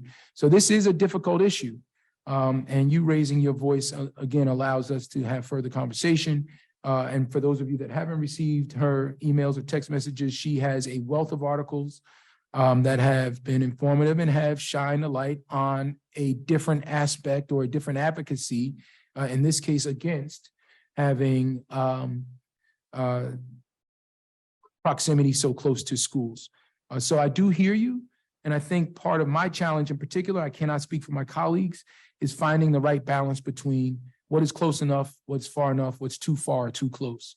And I will echo the sentiments of my colleague to my left, Councilwoman Geber Michael. I think part of the reason why we're having such a difficult time is that we rushed through it initially and we relied on information in some cases that was not accurate. We relied on a process that was, I think, that could have been done better. That's how I'll say it. And so now here we are trying to clean up some of the work that has already been done. And I think what you should take away from it is that we are serious about that work and considering all of these different issues, especially our children. I have 3 myself. All have been educated in public schools.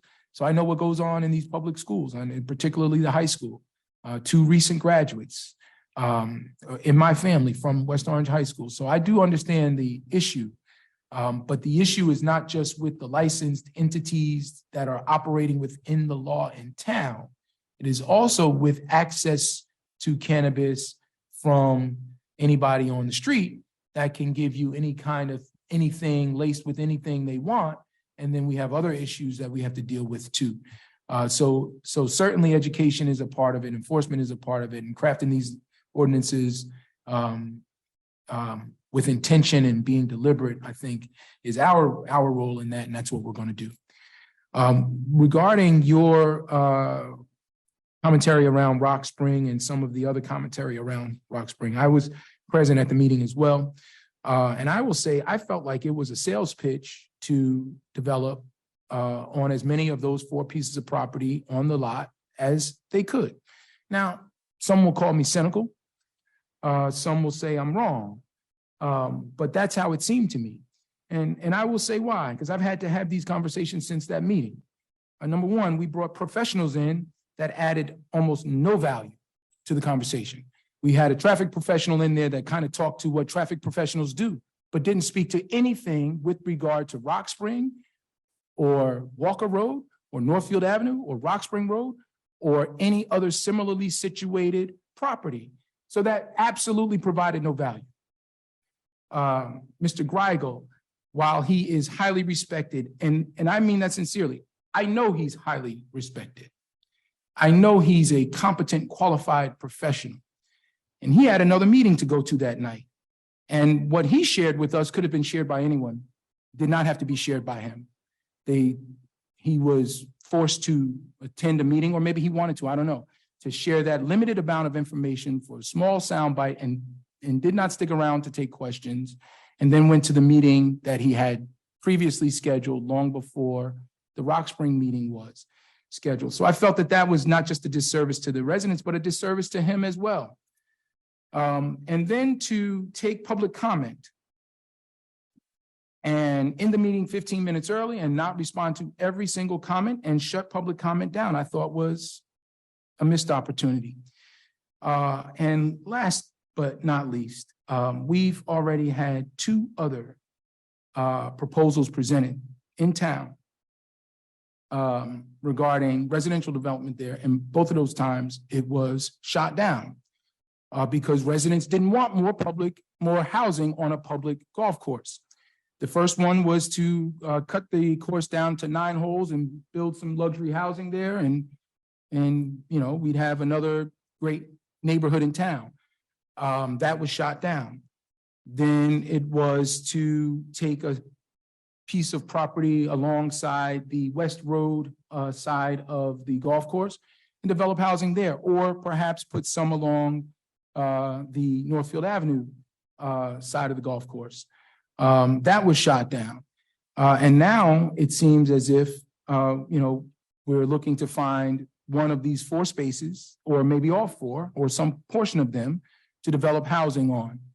And in the meantime, we're going to be changing the character of the course, changing the canopy there, increasing the traffic. Certainly, and without doing a traffic study, we can all agree there will be more traffic there if we add housing than if we don't. And so I think where we missed the mark on Rock Spring was we came in trying to sell an idea versus listen to the community about what the best usage of that space is. And I think given who West Orange is, like we have really, we have an educated population, we have some leaders in their own fields, we have folks that are experts in this space and in others.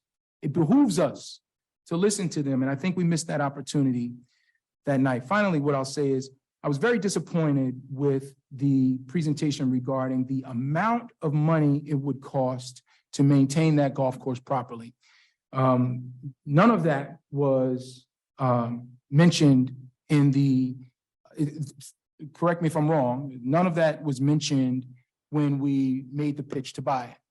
We spent $11 million, about $3 million more than what the county exec was offering at that time. And at no point in time did we say, well, we're going to spend $11 million now, but we're probably going to be on the hook for another 7 or 8 in the next few years in order to keep the course. And now using that now seems to me to be an argument for raising whatever revenue we can to offset whatever those expenses are for keeping the course. And I just find that to be disingenuous. I think we shouldn't have bought it in the first place. I said that, I've been clear about that. But now that we own it, we've got to do what's right there.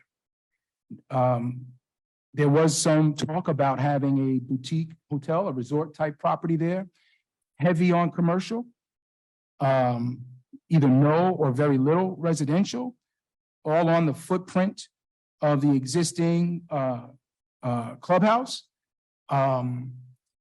taking advantage of the views of the city, which those are some of the best views you'll get of New York City from Essex County. I don't know what happened to that idea, but given all of the stuff that we're trying to do on Main Street, that makes perfect sense to me.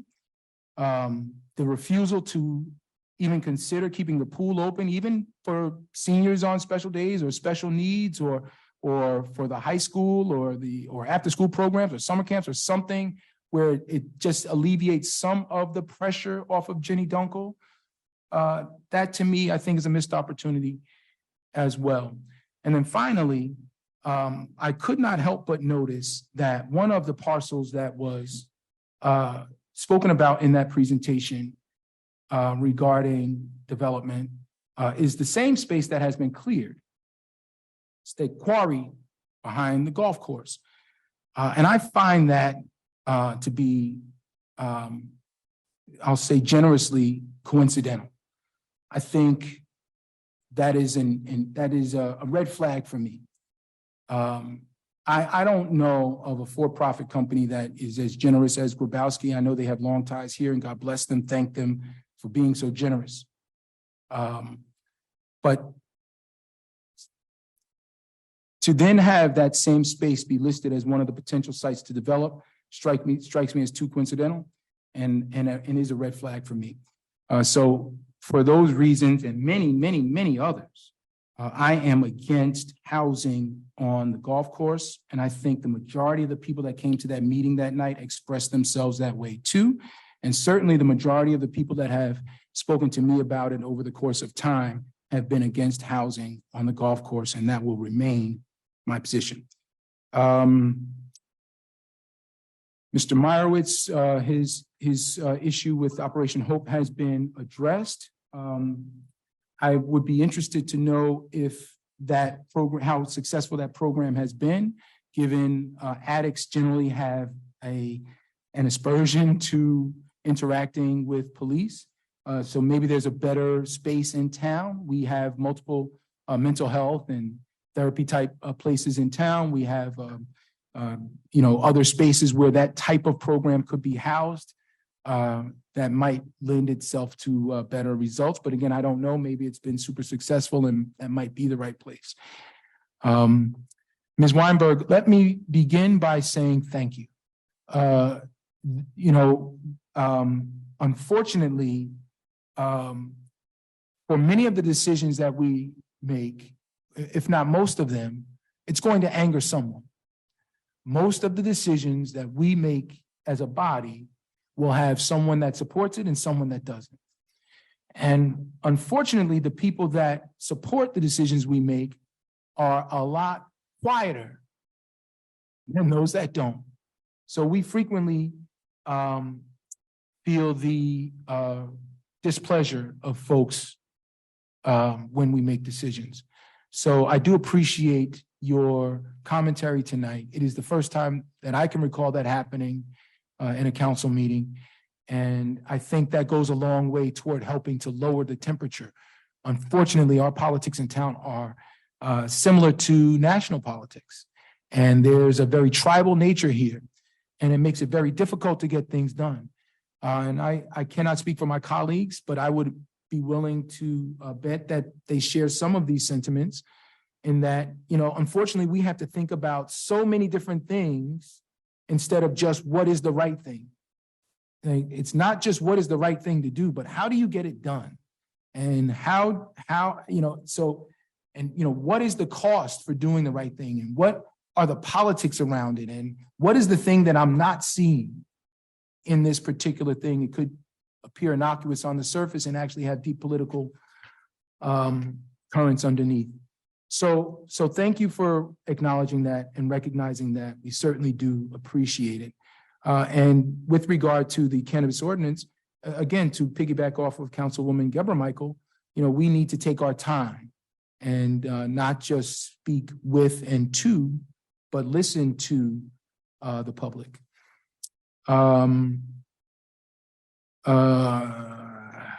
Let's see.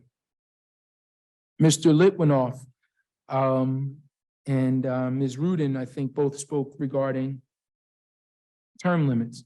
While in general, I am for term limits, I think this particular issue is a great example of the difference between theory and practice. Term limits are great, generally speaking. In this particular case, it's my understanding that the board has tried and held an election every year. And for whatever reason, the people that are serving there don't want to serve as chair. Part of that could be the temperature in town. Part of that could be the fact that they will then be the face of whatever decisions are made. Part of it may be the amount of time required. I don't know what the reason is, but as far as I know, that particular board has gone through an election process every year. And unfortunately, or fortunately, because while Mr. Noor has certainly served an extended period of time, I don't know of anyone who has criticized his competence or his dedication. They may be critical of some of those decisions that have come out of the board and some of his votes, but they're not critical of his competence or his dedication. And those are two of the most important things in a role like that. You know, for anyone that's been a leader, you know, it's great to have the perfect candidate, you know, bring fresh ideas and do all of this wonderful work. But sometimes you got to take the person that shows up every time. You got to take the person that's willing to do it. And this is an example of that. So again, I am generally for term limits. I think if we force someone to serve that is not ready to serve or not able to meet the full needs of that seat, then we do ourselves a disservice too. And in this particular board, that may be the unintended consequence of enforcing those term limits. I am also shocked to hear about this level, or maybe I misheard, and I did step out for a brief moment, about some contamination on Crestmont. And I'm happy to, if you can enlighten us a little bit more about what's going on there. I know we did a phase 1 before we purchased it. I'm sure we did our due diligence. I was the liaison on that. And so we did the homework to determine, you know, what was going on there. And I know that there was one corner that may have had some leaching of chemicals from the actual golf course itself. Or maybe it was some kind of a practice portion of the course, I believe. I can't recall exactly. But outside of that, I don't believe there were any other issues. So if there's something that you can shed some light on with that, Mr. Gross or anyone else? Excuse me, Councilman, because I was going to ask questions on that when we get to the. So can we wait till we resolution. get to the resolution? Thank I you. was planning on pulling that as well. Happy to Okay, do it. that's fine. We'll wait till we get to the resolution. Thank you. Happy to do it. All right, and then, no, that was it. Thank you, Councilman. Yeah, that's it for me. Thank you, Councilman. Thank you, Councilwoman. Joy Burnett, sorry, it looks like she's left, but I am so sorry that you have had this experience and have to take a day away from your students to go and pay parking tickets that you probably, sounds like you should never have gotten. I wish Mr. Kaiser or someone in the administration could look into this and take care of this for Ms. Burnett. It doesn't seem equitable. And also to Mrs. Fields Murphy, I'm so sorry that you have to come here. I know this has been going on for almost a decade that I've been coming to council meetings from before I'm elected with the parking problems in your neighborhood. I think we really need to make a better effort to work with the community to get a real plan together. In terms of the Seton Hall students, you know, I've heard about this for a long time too. I know there's supposed to be bused from, you know, a location down to the high school. It's just not acceptable that these kids are allowed to take over the neighborhood. It's just not acceptable. And whether we have to work with the administration and let them know that the kids cannot park like that, and whether it's ticketing or fining or whatever we have to do, I think we have to put the politics aside and work on behalf of our residents. And don't worry about offending the teenagers. This is a serious problem and it's been going on for a long time. So hopefully we can get some kind of resolution. Brent Scott, you are clearly an invaluable resource to our community, not only with the film, it's evidenced by the film, but I'm so proud to have put you on the zoning board. I've been watching, and the intelligent questions that you have been asking have made me and our residents proud. Sheila Lefkowitz, thank you for all you've done.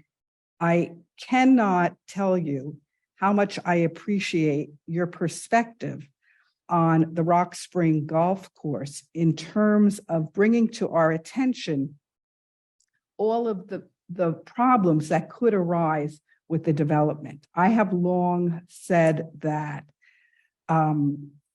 we need to take a look at what the development does to the infrastructure of our community and the impact of all of this development on the infrastructure and the resources of our community. And I don't think we've done that. I ran on getting rid of a lot of this residential development. I don't think it's good for our schools. I don't think it's good for our community.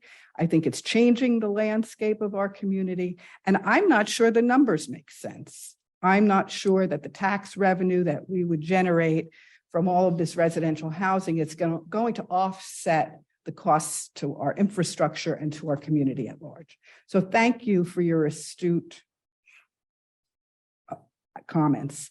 In terms of the 1,000 feet, you know that I have been a proponent of keeping the 1,000 feet consistent with the federal guidelines as our guide here in New York City. I have gotten my own legal counsel, and I see absolutely no problem with grandfathering in those we have given a letter of resolution to. There are 7 of them, which is more than enough that can operate short of the 1,000 feet. And I believe that the customers for this type of business will know where it is, even if it's 1,000 feet from our schools. They will go there, and we do not need to make a project out of advertising. So Cheryl Merklinger, thank you for all you do for our students and for bringing your educated perspective to the 1,000 feet. I just see no reason why that should not be the standard, given the problems that we have had in West Orange High School, and given that it is the state guideline. So I hope my colleagues will move towards our direction on that. Ms. Terry Triggs, I agree with you. That's an out of control situation. I agree that it's a matter of enforcement and perhaps signage. And I would hope that we could get together with all the departments to take a better look at that. And thank you for bringing it to our attention. I completely agree. Mr. Meyerowitz, I wasn't served as an angel with you on that committee. I haven't heard anything in the last few years. I think with COVID, it went by the wayside. But I do agree that there is a real role for all of us to play in that area. And I hope that we can revive that group. Paula Weinberg, thank you for your kind words. And I will address all of your questions when you email them to me any time of the day or night. You know, when I took this job, I had no idea that I would be taking phone calls all night, all weekend, and emailing residents. But I have to say, it's very rewarding because I feel like I'm getting to know so many people who I didn't know before, learning new perspectives and looking at things in a way that I hadn't before. And I appreciate your advocacy, even though I kind of have a little different twist on it, but keep emailing me and I will respond. Let's see. Phil Littenoff, thank you so much for bringing up the zoning board. This is an area that I differ with my colleagues.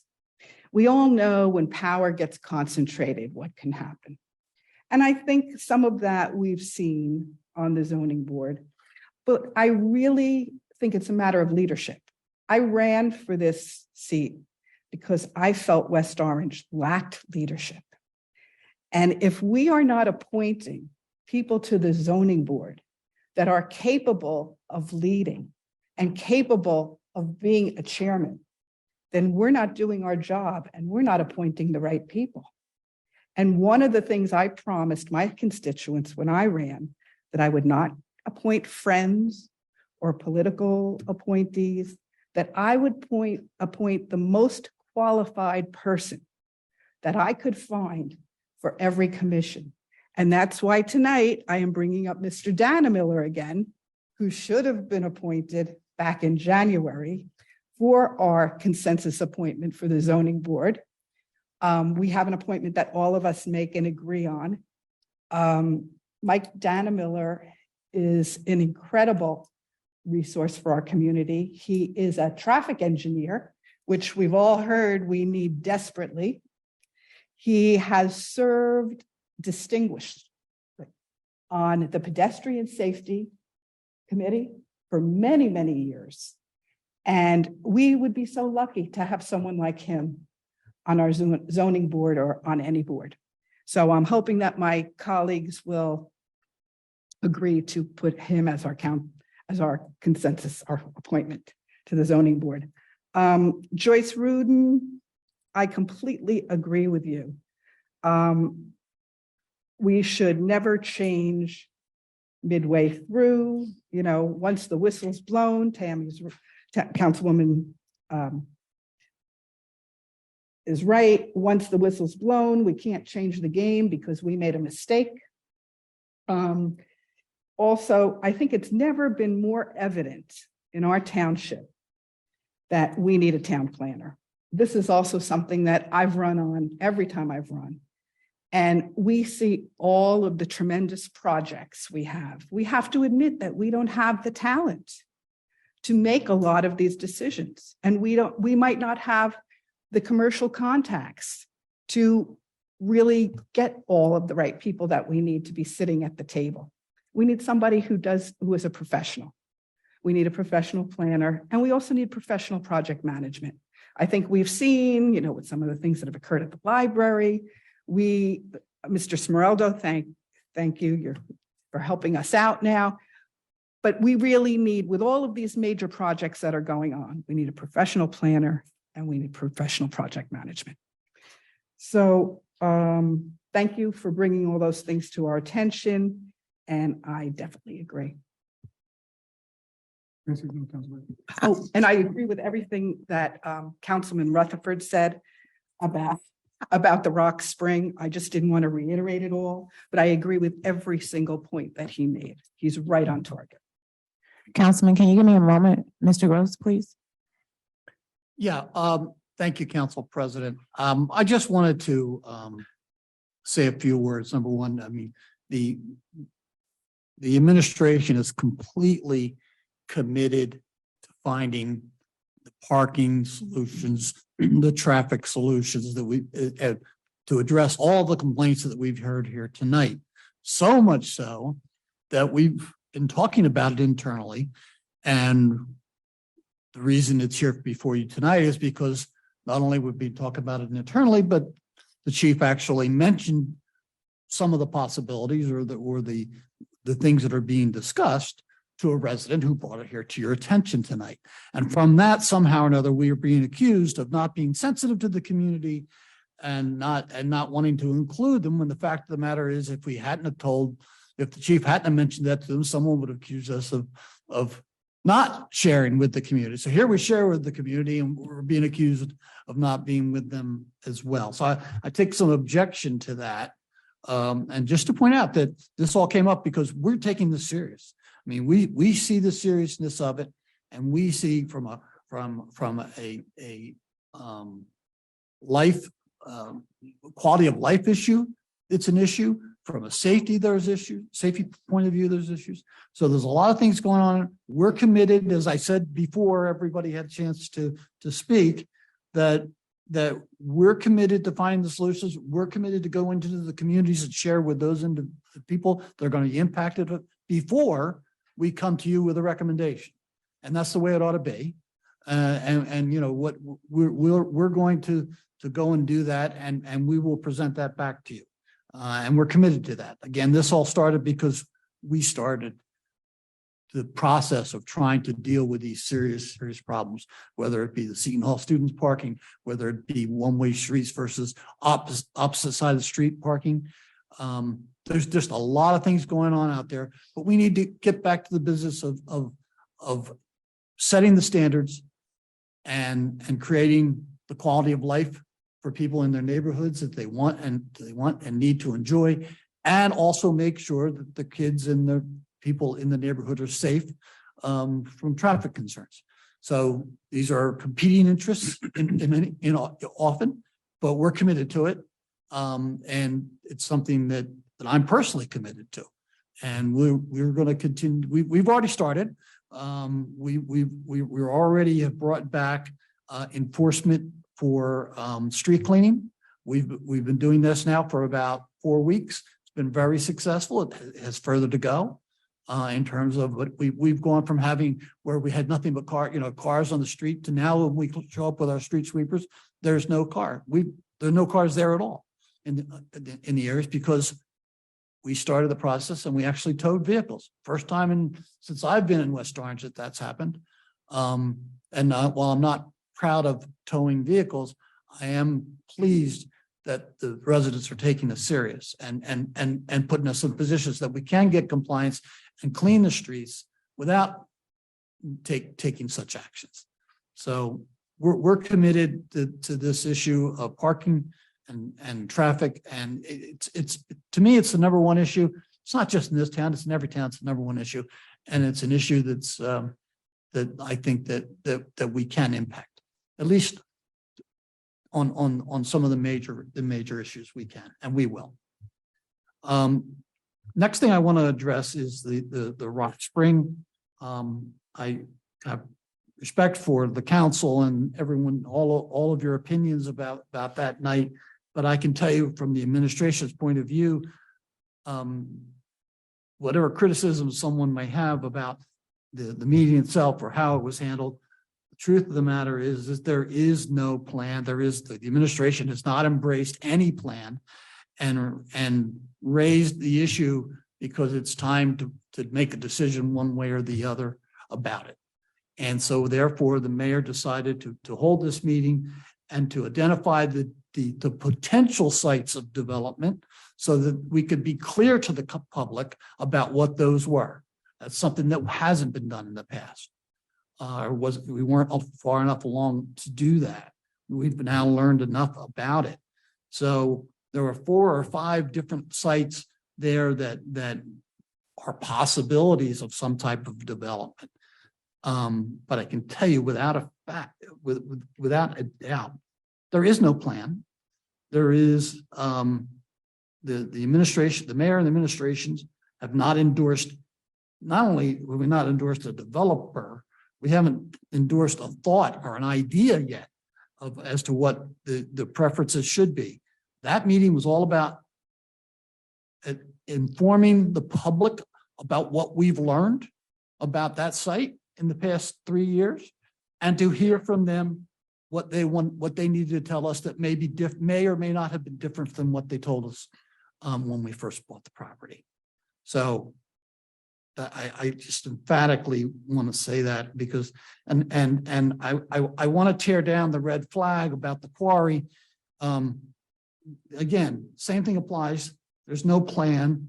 And I kind of take the comment with concern because it would intimate that somehow or another that we're withholding information or we were taking action to clear that out for some developer or for some development. And that I take that's personal because I was here during that administration, during previous administration, here during this administration. And I can tell you without a doubt, and I've told you all without a doubt in the process, there's absolutely nothing that I'm aware of. I spoke to the mayor today about it. There's nothing that she's aware of. I spoke to a previous mayor about that. There was nothing that he was aware of. So whatever red flag that causes, it's not warranted. I will tell you that it's not warranted. And you can have my personal word on that for whatever you think that might be worth. Last thing I just want to address is the issue of the financials that were presented at the meeting. We talked about a lot of different things, and there wasn't a lot of time to go too deep into the financials. But the long and short of what was said there was that when we purchased the property, we were in a position where we knew that there was going to be a lost tax revenue of about $600,000. We knew that there was going to be debt service of about $700,000, which was about a $1.3 million differential. Now, 3 or 4 years into it, we know that we get revenue. We're getting some revenue from it, but that revenue goes right back into the maintenance of, and that's the expenses that the councilman was talking about that we foresee. Those funds will be paid for with our current deal through the process of the revenues we get, and then whatever capital expenditures there may have to be in the future. We end up, and at the presentation, I said it there, we end up pretty much where we started. We're still $1.3 million in the hole, and that's from the $600,000 of lost taxes, and it's from the $700,000 in debt service. So one of the reasons that we keep talking about the development potential on the site is, number one, when we first purchased it, it was part of the discussion that there would be. We would be looking to try to do something like that, some type of development if possible, in order to try to recoup the funds that were expended and to recoup the lost tax revenues. That is a decision, obviously, for the council to make. What we know now is that pretty much like I said, we're in the same spot we were before. We're at $1.3 million in less than where we were before we bought it. It's costing us that much more. We're looking at whatever potential that may have on that site. West Orange is pretty built out, and there are not a lot of future tax revenue opportunities. This is and may be one of them that at least deserves to be vetted and talked about and discussed and decided. The administration has not made any determination that it absolutely has to happen. The question is, if it's going to happen, we need to determine what the best way that is and where those sites might be, in concert with what the public wants. And I know the mayor feels that way. And again, I spoke to her this afternoon about it, and she's made no commitments to anyone. I've made no commitments to anyone. And we're all about trying to figure out the best thing to do, what the public wants, and what alternatives there are or are not. So, Mr. Grossi, I was at the meeting on Thursday night, and one thing maybe you should explain again, because it was explained when we bought this property now years ago, is the way Green Acres works, and the fact that if we're going to apply for funds, we have to make a final decision about what, if any, land we're going to accept from the course. Because once you make that decision, whatever Green Acres is not going to allow any development forever and ever and ever on the land that's used for the finance. Yeah. So one of the things that I've been trying to work towards within the administration is getting to a decision on this issue, because we can't apply for Green Acres funding, which will help us over time to reduce to eliminate or reduce debt. We can't really move in that direction until we decide whether there's going to be a carve out of any of the land, because once we accept Green Acres money, we're locked into that, and that would include any land that being used for recreation or for the golfing purposes. So if we're going to do a cutout, we have to actually cut it out. We have to do the subdivision, and we have to stop using it for recreational purposes, so that we can then go and get and apply, or not even apply. I've spoken to Green Acres, and they're allowing us to reopen a previous program, and in order to finance this as a Green Acres property, we need to get all of that done before we accept $1 from Green Acres. Because once we do, as council mentioned, we're frozen, and we want to be. I mean, we're trying to preserve this property. That's the objective. But if there is going to be a carve out, we have to carve it out so it doesn't get tied up in the Green Acres. I have a question. Thank you, Mr. Gross. Yes. What do we project? Do we have any projections on what we think the tax revenues may be? I think that's part of the problem, that we don't have any real projections of what the potential tax revenues might be and what our situation would be if we got Green Acres funding. I think the problem is that we really don't have a Sure. good. Let me idea. take the Green Acres issue first. We can get up to 50% of property value of what we paid. So in theory, let's say in round numbers, that's $6 million. Mhm. Probably is payable over maybe 10 years. Mhm. So we would still have debt service. Mhm. It would help to reduce our principal, but we would still have the interest costs on that over the 10-year period. I was gonna move the conversation to pending matters. But Thank quick, which I would like to do, but just quick question. So with the value, the property value, is that when we purchase it or values have gone up since then? So would that be the current market value? I would say we would have to have an assessment done. I don't know that you can guesstimate that. It is not 100% clear at this point. I mean, there will have to be done, but appraisals can be done as of a certain year, so they can be retro. I've seen that done with Green Acres. It's just not clear. The reason it's not clear is this particular program is different. So I'm not sure. I've not used this program, so I don't know the answer. But it's at least what we paid, and it may be its value, and that that will remain to be seen. Okay. Yeah, I would like to just request the income statements and the financials and the revenue statements of the Rock Springs so that we can look at them. And get that. We get them every You month. get them every month. We get So, them every month. But And we get them every month. I'm sorry, Councilman Rutherford, you had some You additional had comments. You were another interested. question. It's about what projected revenues of taxes, Oh, given well, a certain size. That's really simple. That has to do with whatever the product Right, is. the size of right? the project. So if you're talking about a single family, 5 single family homes somewhere, whatever a typical single family home. If it's a high end condo or rental project home, that's going to be a different number. I mean, it really depends on the density. I mean, I can tell you, I can give you examples of what it might be. Yeah, an estimate based upon the size of the establishment. It's really pointless to have a discussion about the potential tax rateables until you have a project, let's say, okay, this is a proposal. This proposal is 150 units at this location and blah, blah, blah, or 100 units or 50 units or whatever it is at this location. Then you can say, okay, well, if it's this type of a project, maybe that's $8,000 a unit. So depending if it's 50 units, then that, be $400,000 a year.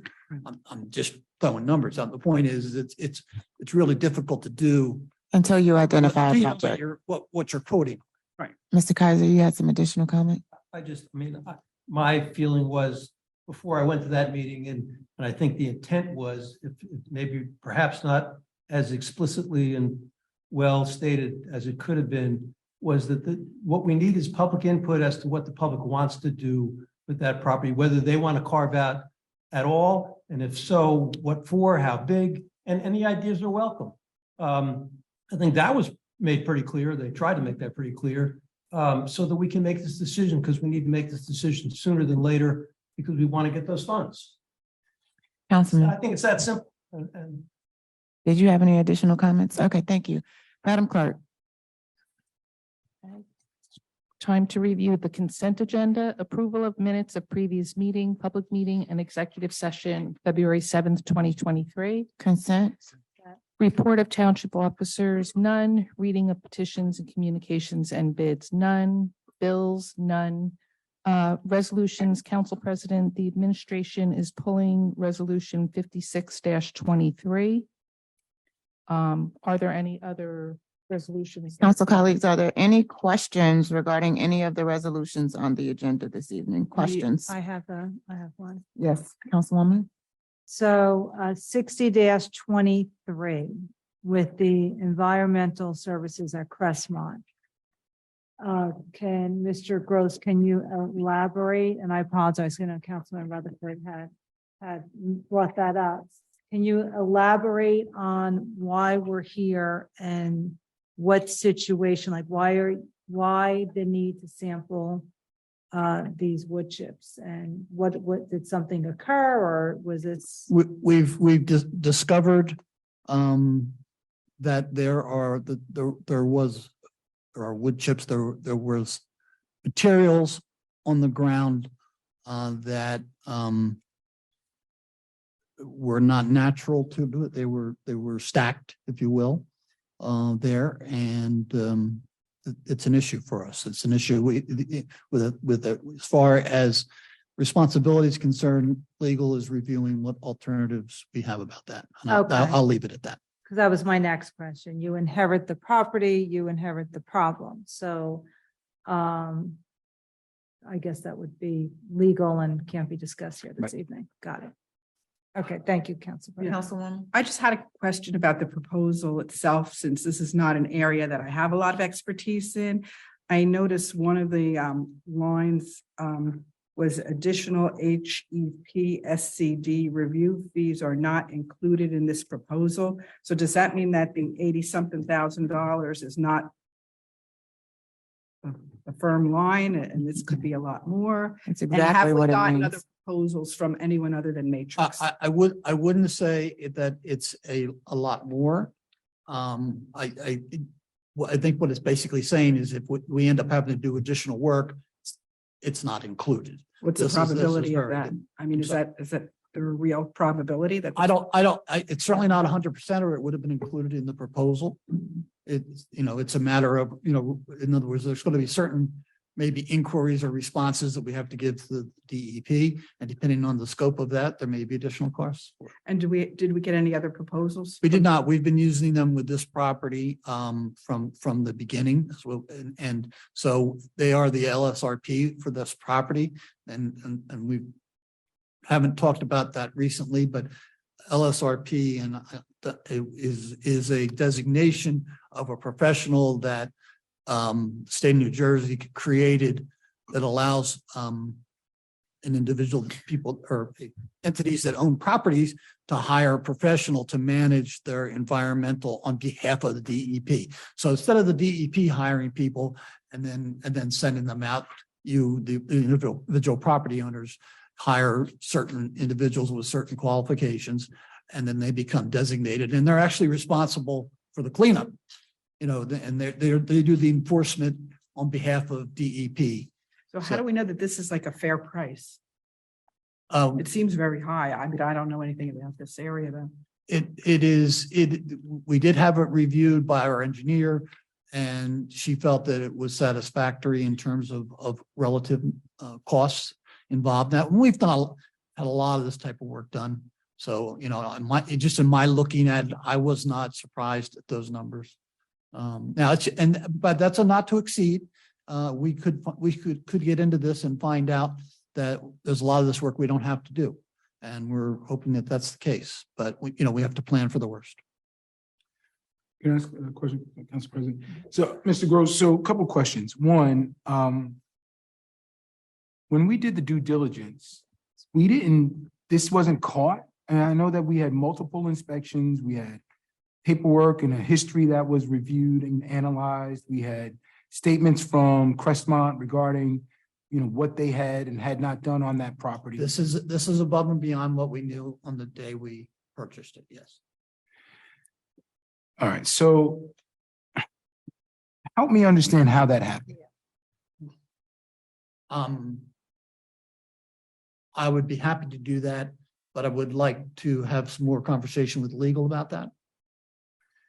All right, because I need to know how we missed that, because I know at least what was represented to me directly in that I heard regarding the due diligence on that property.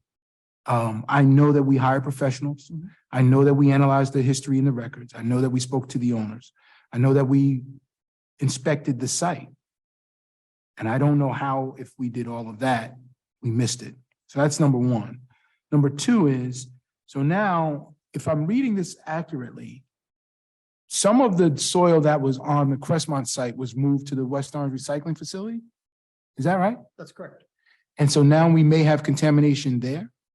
Well, that now that it was originally felt and that that it could be moved, that there wasn't, basically this was a minimal problem.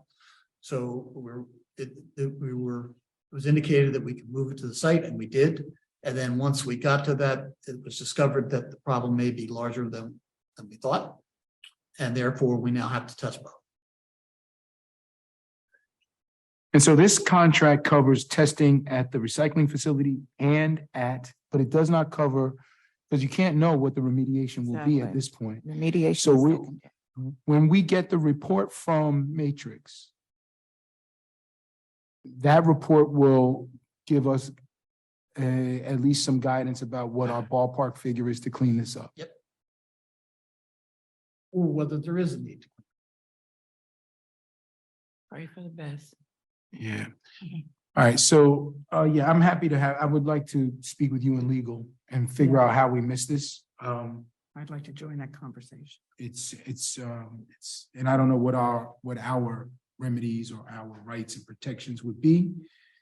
And if it was known at the time that we purchased it by the seller, or by anyone else. Prefer not to go through conjecture at this point. Council President, I mean, I was going to say that the problem is right now we don't know, and the purpose of this, I think, is to get some answers. And then depending on what answers we get, there may be a cause for having an executive session as opposed to a discussion in open meeting for obvious reasons. And so I can't make that prediction now until we get the results of the test and so forth. We can't really say, but I just don't see anything to be gained by pursuing this line of conversation beyond this. Thank you. Matt, Just a quick statement to administration, and I may get yelled at by Mr. Kaiser, but I assume that part of this study is to determine whether it was there prior, if it's new, if someone is dumping there now, and if that is the case as well, we buy these properties, and how do we protect ourselves from illegal dumping? I'm not going to yell at you, but Yeah. again, it's all conjecture. Why are we Yeah. talking about this? Yeah, no, I know. all right, so let's move on. Let's move on. Are there any other questions regarding any other resolutions this evening? Okay, that was questions. Is there anything that needs to be pulled this evening? That was already full. 56 is gone. Okay, thank you, Madam Clerk. Is there a motion to approve the consent agenda? So moved. Second. All in favor? Aye. Any opposed? The consent agenda is implemented. Ordinances on second and final reading, 2714-23, an ordinance releasing, extinguishing, and vacating the rights of the public at a variable width 60 feet right-of-way known as Municipal Plaza, Township of West Orange. Is there a motion to introduce on second and final reading? So, Second. Councilwoman Castellino? Yes. Councilwoman Geber Michael? Yes. Councilman Rutherford? Yes. Councilwoman Scarpa? Yes. Council President Williams? yes, everyone, please move your mics just a little bit closer so that the public doesn't yell at me after the meeting because they can't hear us. Thank you. This is the time for public hearing. Any member of the public wishing to offer public comment to the Township Council on ordinance 2716-20. 14. I'm sorry, 14. 2714-23. Please raise your hand. Now is the time to comment. Thank you, Mr. Fagan. Council Seeing none, President, seeing none. seeing none, Madam Clerk, is there anyone, my colleagues that want to? Thank you. I just have a comment. Go ahead. Sorry. Some of this for administration, when we first started the process with Joe Albert's group coming in to build this site with the new 65 affordable senior housing units. There was also discussion at that time in regards to Municipal Plaza and connecting it with the rent-a-house, making, maybe better, improving the walkability about the complex. I just, I don't expect an answer tonight. I just want you to, go back, revisit that with the builder or the developer to make sure that's still in the plans. Okay, Great, thank you. Madam Clerk. Is there a motion to approve 2714-23? So move. Second, Councilwoman Castellino? yes.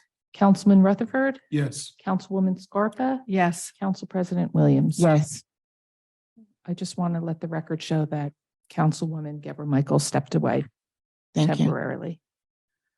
Okay, ordinances on first reading, 2716-23, an ordinance amending and supplementing Chapter 7, Traffic, subsection 7-32.2, restricted parking zones of the revised general ordinances of West Orange for a handicap parking space. Is there a motion to introduce on first reading? So move. Second, Councilwoman Castellino? yes. Councilman Rutherford? Yes. Councilwoman Scarpa? Yes. Council President Williams? Yes. Okay. Pending matters, new matters, council discussion. Yes. I believe Councilwoman Scarpa had an item this evening. Oh, yes. Mike Danamiller, I had, back in January, I had sent his resume around for our council appointment for the zoning board for a consensus appointment. If anyone has, and I sent it again a couple days ago. If anyone doesn't have it, I have it here. He's one of the most incredibly qualified people we could get to sit on that board, and I think he would be a real asset. I'd like us to vote on that tonight. I mean, are you making a motion, Yeah, I'd like to Councilwoman? make a motion. I'll second that. And I just want to ditto the comments. I know he's been instrumental in the pedestrian safety commission for many years, and appreciate his volunteerism to the community. It's been very dedicated. Thank you. Call for the vote. Okay, did we want to just update Yeah, tell her what the Councilwoman vote Geber is. Michael about the? Oh, yeah. About this pending matters? Madam Clerk, can you just give Yeah, her the motion? so- Thank you. I'm sorry? I said, just repeat the motion. Oh, sure. So this is a motion to approve Mike Danamiller as the consensus appointment of the council to the zoning board. Thank you. Okay. Okay, so Councilwoman Castellino, Yes. Councilwoman Geber Michael. Yes. Councilman Rutherford, Yes. Councilwoman Scarpa, Yes. Council President Williams. Yes. Perfect. Thank you. Okay, any other pending matters? Yes. Just one from me, Council President, if I may. Yes. Tomorrow night at the Economic Development meeting, we are going to discuss, one of the items we are going to discuss is an Economic Development Officer to help fill us out in that regard and to make proper recommendations to the administration and be supportive in that effort. So That those is that a- want to be heard, join us tomorrow night. That is an open public meeting and that will be held here tomorrow night, starting at 7 p.m. 7. Yeah, 7 but p.m. Double check, is it 7? I think it's believe so. 7 p.m. Yeah. Is there a virtual option for that? A Zoom? Will it be on the website? It does. The chairman did not indicate anything virtual. It is in person only. Thank you. No problem. Council President, so I know at our committee meetings, if it's something of nature that only two of us could be present at. If anyone wasn't planning to go, I had wanted to be present. However, I also feel with the discussion of that nature, that councilmen bring back the notes to us so we could talk in pending matters at the next meeting. Because I think it's important this is something we've been discussing for years as a body. And I know also it's the mayor's initiative as well. So I just don't want a name to appear on agenda someday that we're hiring somebody and without the council's input on that as well. Councilwoman Castellino is asking that you bring back copious No notes from that worries at meeting. all. Absolutely. And we could Thank discuss you. the next pending matters. Thank Great. you. Thank No you. problem. Actually, it's for Mr. Kaiser. If the meeting is on Zoom, can more than two council members be No. on Zoom, even if they don't see No, anything? the answer is no. It's a meeting, it's a meeting. It's a meeting. The answer is no. And I've answered that question. The answer is no. Let's move on. Checking. February 25th, new business. February 25th has been deemed by white supremacist groups as a national day of hate. I want to make sure that all of our residents are aware of this unfortunate occurrence. Analysts have commented that while there is no evidence to suggest that these events will take place in New Jersey, it is important for us as a community to be cognizant that numerous racially motivated, violent extremist, white supremacist groups are calling upon like-minded groups and individuals to engage in a day of mass anti-Semitic action. Please maintain a heightened sense of vigilance on February 25th and report any circumstances that you may deem to be even slightly outside of the norm. February 28th, the township will host a board and commissioner workshop for all of our appointed volunteers. The meeting will be held at Town Hall and via Zoom by invitation. If you are interested in volunteering with any of our boards or commissions, please complete the volunteer form on the township website or contact one of your elected officials. March 7th is National Read Across America Day, a day to celebrate our favorite activity, which is reading. That day was established by the National Education Association in 1998 to help get kids excited about reading. My colleagues have identified at our last council meeting that we are interested in participating that day. I have contacted our 5 elementary schools. I have heard back from Redwood as well as Washington that they have extended an invitation for us to read during the morning of March the 2nd. In the afternoon, starting at 12 p.m., our high school students that have volunteered will be going to our 2 senior buildings, the Renner House and the Degnan House, so that they can read to the seniors. So that has already been planned with the Mountaineers volunteer student program. So I'll be sending out information to my colleagues so that you can sign up and participate on March 2nd as we tour the elementary schools with the mayor. March 9th, Community Conversations will host its first event at tentatively being hosted at Roosevelt Middle School. We're still pending confirmation. The mayor, the superintendent, Board of Education members will all, and community stakeholders will all be invited to listen to the needs and the concerns of the public. I hope residents will take this opportunity to network and interface with your elected officials and stakeholders throughout the community. Please stay tuned for confirmed information. It will be posted on all of our social media networks as well as our main township website. March 12th is this year's St. Patrick's Day Parade. I also wanted to confirm with my colleagues that we want to march in the parade as we have done in the past. Yes. I need to submit that information tomorrow. You know, Sundays are tough. Yeah, I'll get there late. Okay, no problem, but we will participate. Also wanted to know if we wanted to insert a journal ad. That'll be a cost of $100. So I'll ask everybody to make a contribution for the ad, all right? Also, Crystal Canary requested, she's from the Asian American Native Hawaiian Pacific Islander Committee, National Committee. She wanted to know if we would be willing to recognize on May 10th, Mental Health Day for the AANHPI, which is, and we have a local group here, the AAPI group, and if we would be willing to do a proclamation to recognize mental health. Yeah, absolutely. I have everyone's consent for that as well? Yes. Yes. Okay, thank you. That completes all of my new business, and if I can, yes. Yes. I just wanted to remind or to have a discussion with council. We anticipate delivering the budget document to you by March 15th. And so we're asking you to look at maybe March 27th, which is 2 weeks later, the Tuesday, for a budget hearing. I'll be in Boston on a conference. Okay. So I can't. Or then sometime in early April, be fine. March, let's pull out our calendars. March 22nd is not a council meeting, correct? That's a That's a Wednesday. Wednesday. 21st. March 21st is a council meeting, but you said March 22nd, which would be. No, I thought I said 28th, maybe I misspoke. You said 22nd.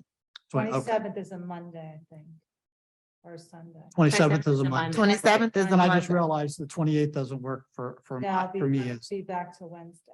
So, The 29th. what's the first meeting in April? We'll intervene no way. Oh, hold on, I can look at that. Is April 4th, that the first meeting? yes. So then how about April 11th? Is that Easter week? That's spring break week. for the kids. Yeah, and so I'll be traveling. Yeah, I'm traveling too. All right. So can we go backwards instead of going Yeah. forward? I'm sorry. I just want Yeah, to make sure that we don't push this far away. So if we can go back to March, is it possible for us to do March the 30th? That's a Thursday.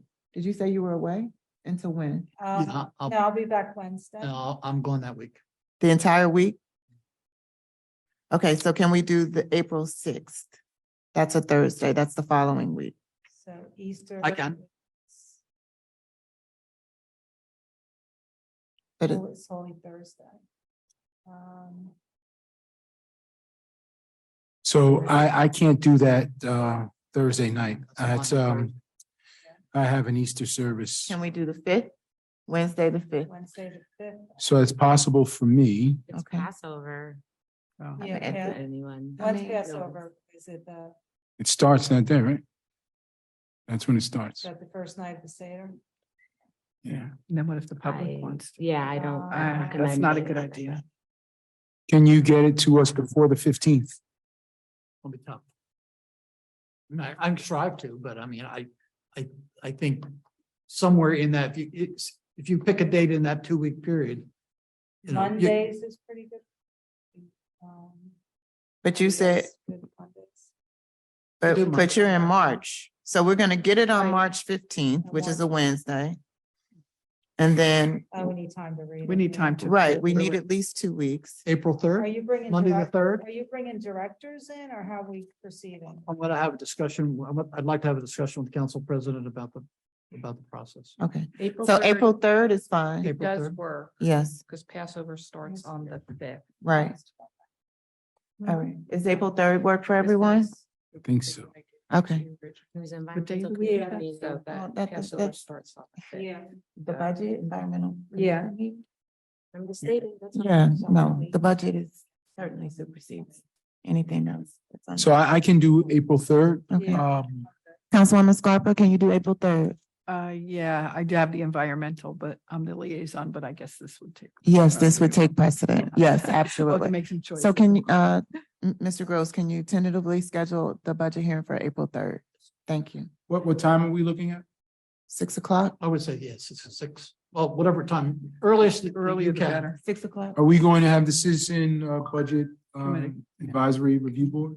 That's your- Yes, we should. Yeah, we should. That's fine if think that's so your as well. pleasure. Yeah. Not a Yes. problem. Does Sounds everybody right. have, Did you have an everyone make their appointment appointments? to make for that? I will make one. I didn't know. We had Okay. it. I will find one right away. Okay, thank you. All right, thank you. Okay, So did we say 6 o'clock? I'm sorry. 6 o'clock Okay, on it's April April 3rd? I have a budget question. Yes. So for, in regards to, thank you, Council President, in regards to materials, so getting back to, one of the comments my colleagues made in regards to when we purchased Rock Spring and buying a building and knowing, having all these expenses, we bought an older building. Now we own other properties downtown that we purchased. So I guess what I'd like to see in the budget presentation or information to us, wherever you want to put it, is, how we paying, we got the new building, 10 Rooney.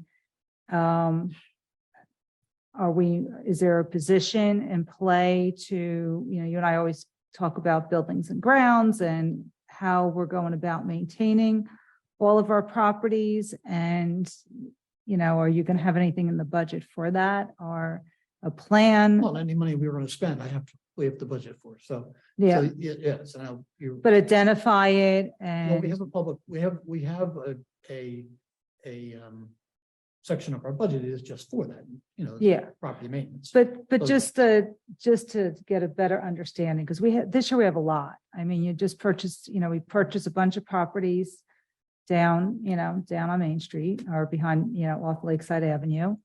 10 Rooney coming online, Rock Spring, obviously we laid out that. So there's a lot. I know we're not going to be doing the capital budget at that particular time. Still an update with the firehouses, where we're at with all of those, and if all those renovations are completed yet and whatnot. So there's a lot going on, and I know you guys have your hands full, but I don't Need a- object- I don't object to yeah. anything that, but those are definitely all things that we would discuss as, Capital. as part of capital. And we're, if we're, the budget process, I know. Starting at 6 o'clock will probably go pretty long. If, I'm willing to discuss anything you want to discuss. And I'll provide you whatever you want. but Well, I guess think I was it's- looking more personnel than I was capital, because obviously capital improvements, we do that. And just so our colleagues, new Personnel will colleagues. all be out, just like, it always is, it's outlined specifically. If, you, for instance, I suspect what you're asking me, and I don't have an answer for you tonight, but is whether or not, we're going to be adding personnel because all of the. Yes. So that. Yeah, him and I have these conversations. Not a problem. We time to understand. time. Not a problem. So, that'll all be, all of our personnel changes will be identified and highlighted. With the organizational chart as well. Absolutely. Great. Thank Okay. you. One other thing, now that we did talk about the firehouses, I neglected to share with my council colleagues. I have spoken to Chief Vecchio and requested that we be able to do a tour of all the firehouses. And he said that we could do the second or third week of March. I'll also put those days out so that we can tour each. We're going to do a caravan, keeping in mind that only 2 of us at a time, with the chief and 2 of his officers. So we'll be car to car. The first group will go tour for 20 minutes, and then the second group will follow in behind, and we'll go to each of the 5 firehouses. I'm sorry, 3 groups. Yes, 3 groups. Okay. I gotta figure out.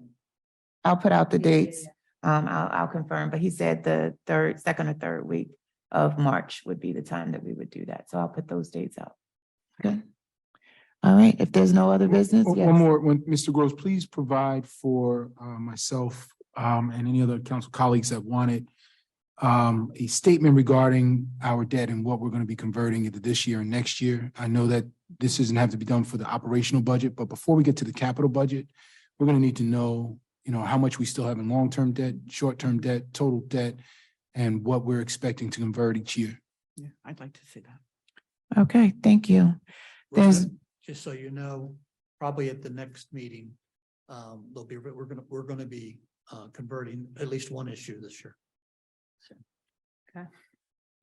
I would like to see, before we convert anything, a total of what needs to be converted or where we stand. Is that possible?